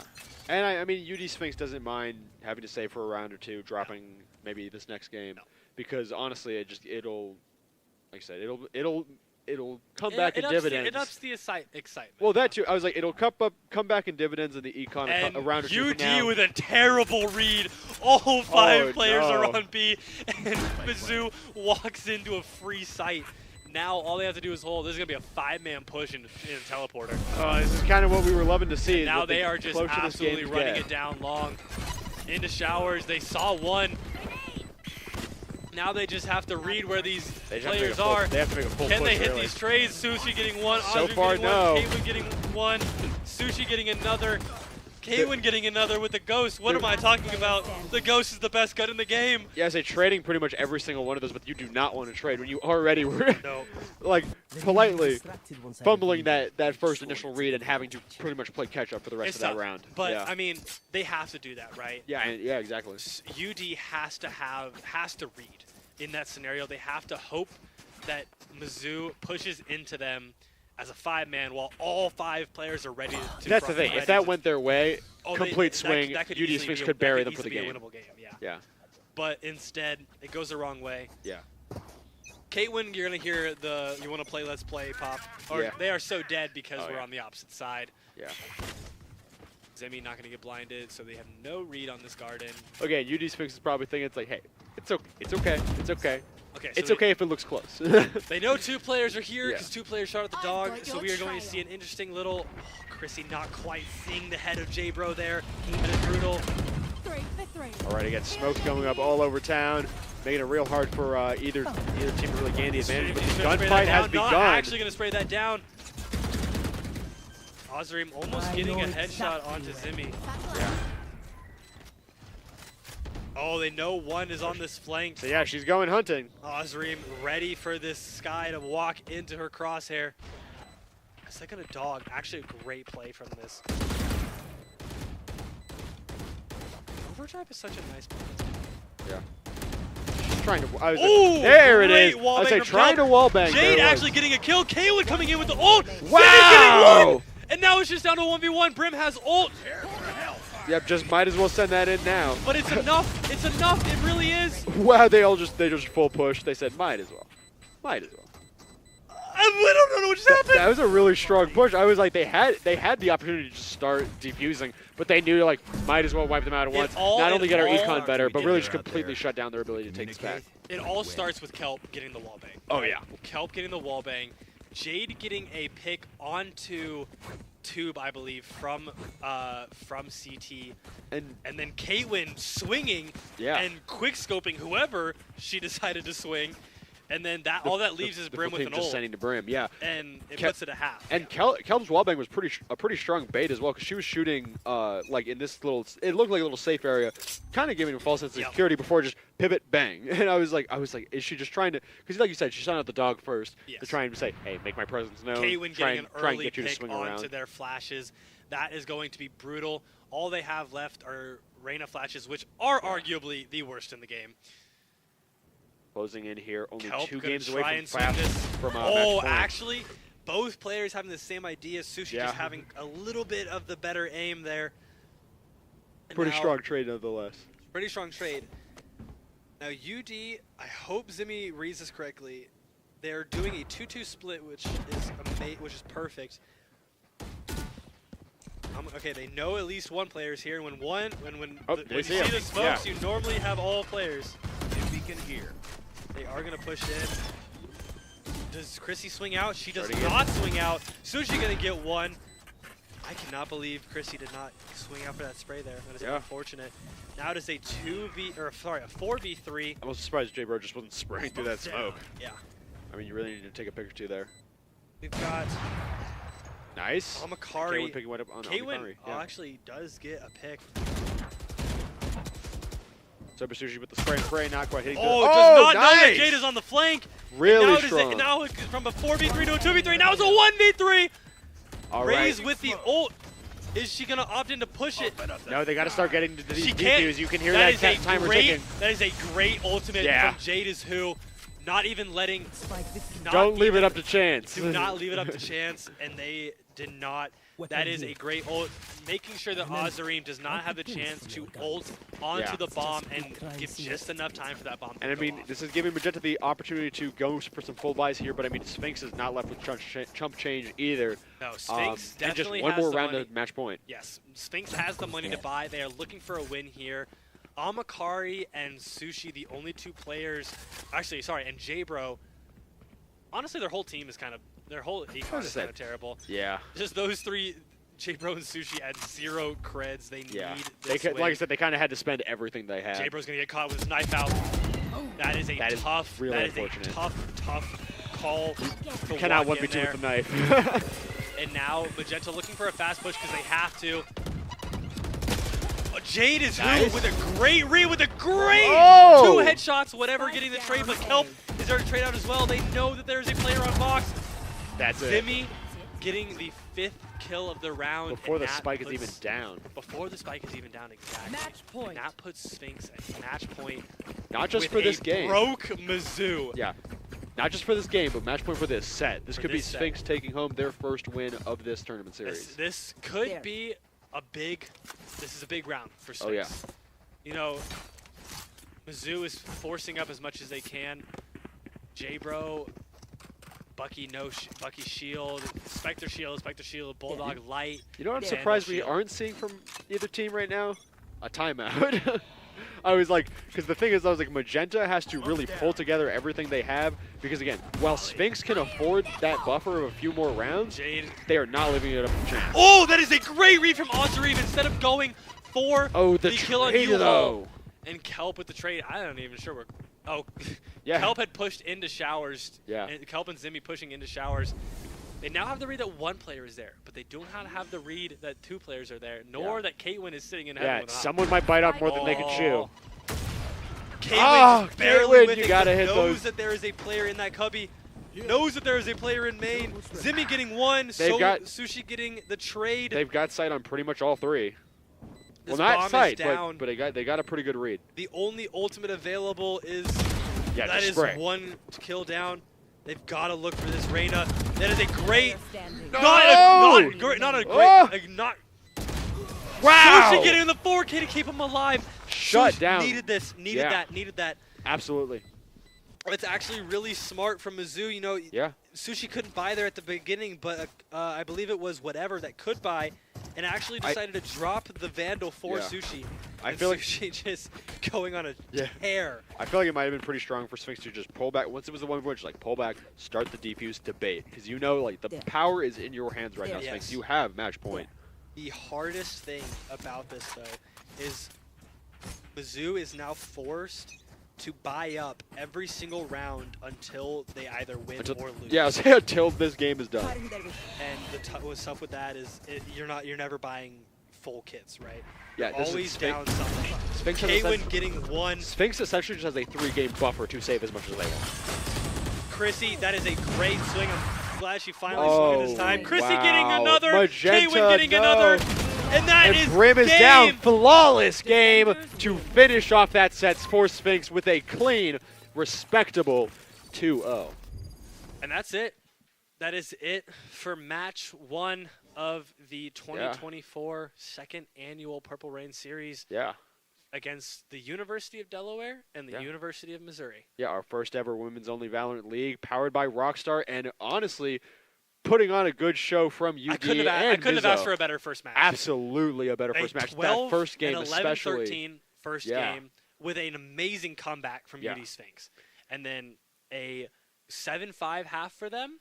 Not necessarily a comfortable lead. Yeah. You know, an 8-4 is considered comfortable. 9-3 is considered Yeah, I was like, depending on where you are. But 7-5, not necessarily considered comfortable, Yeah. but they took it in stride, Yeah. and they followed up with the lead that they had accrued up until that point, and they finished off with a 13-9 win. Finishing off strong, because again, Mizzou still kept it close. They still had the tool. They could barely put, like you can put together a storyline where they could have pulled that together. Yes, but for like sure. I said, UD stayed strong. They put on the show. Yep, definitely. I think that is a different story. Like I said, I hate to say it, I think that is a different story if Mizzou does not buy up there in that second to last round. I think if they go 6-6 into the half, that gives us a little bit more manageable. Because what they did with that is they did not just buy up. They bought into buying up for the entire rest of the game. Yeah, I was like, you're pretty much taking yeah. a ticket to. Yep. Yeah. So, nonetheless, yep. We've got a stream, I believe, tomorrow. Yeah.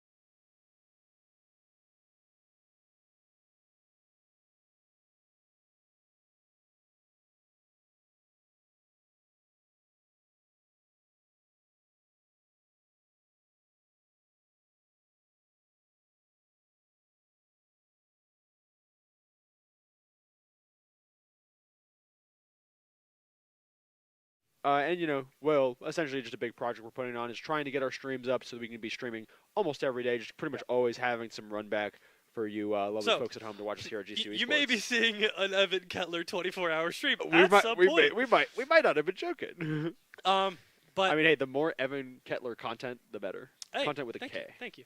Content with a K. That's a good one. Yeah. But back to Valorant. To kind of wrap it all up. Yeah, round us off. We had an 11-13 game, exciting all the way through. We had our first ace of Purple Rain from Zimmy. Zimmy getting our first ace. We saw an almost ace, another almost ace come in a few times. A couple team aces Sushi too. had a 4K. Ozream had a 4K. Zimmy actually had another 4K. Yeah. And then just that flawless round to just take home the event. This whole match has been exhilarating. It's been exciting. It's gotten me hyped for Purple Rain. I mean, yeah. And if it hasn't gotten you guys hyped, I genuinely don't know what. Play after play of just like really strong synergy from both teams, and this is just the first round. I was like, who knows if either of these teams are even making it to the playoffs? Obviously, hopefully both of them are going to be taking it all the way home. But again, I imagine that there are many teams that we have not even seen yet that can just put on even better shows every single week. Yes. Week after week, everyone's really putting up a good job already. Like you said, I'm excited for Purple Rain. I am. I'm super excited, and for that, Mike and I will be back next Thursday. You'll see Eli and Joseph on Saturday. And we thank you all for tuning in, and we hope you're just as excited for Purple Rain as the rest of us. Stay tuned. See you guys next time.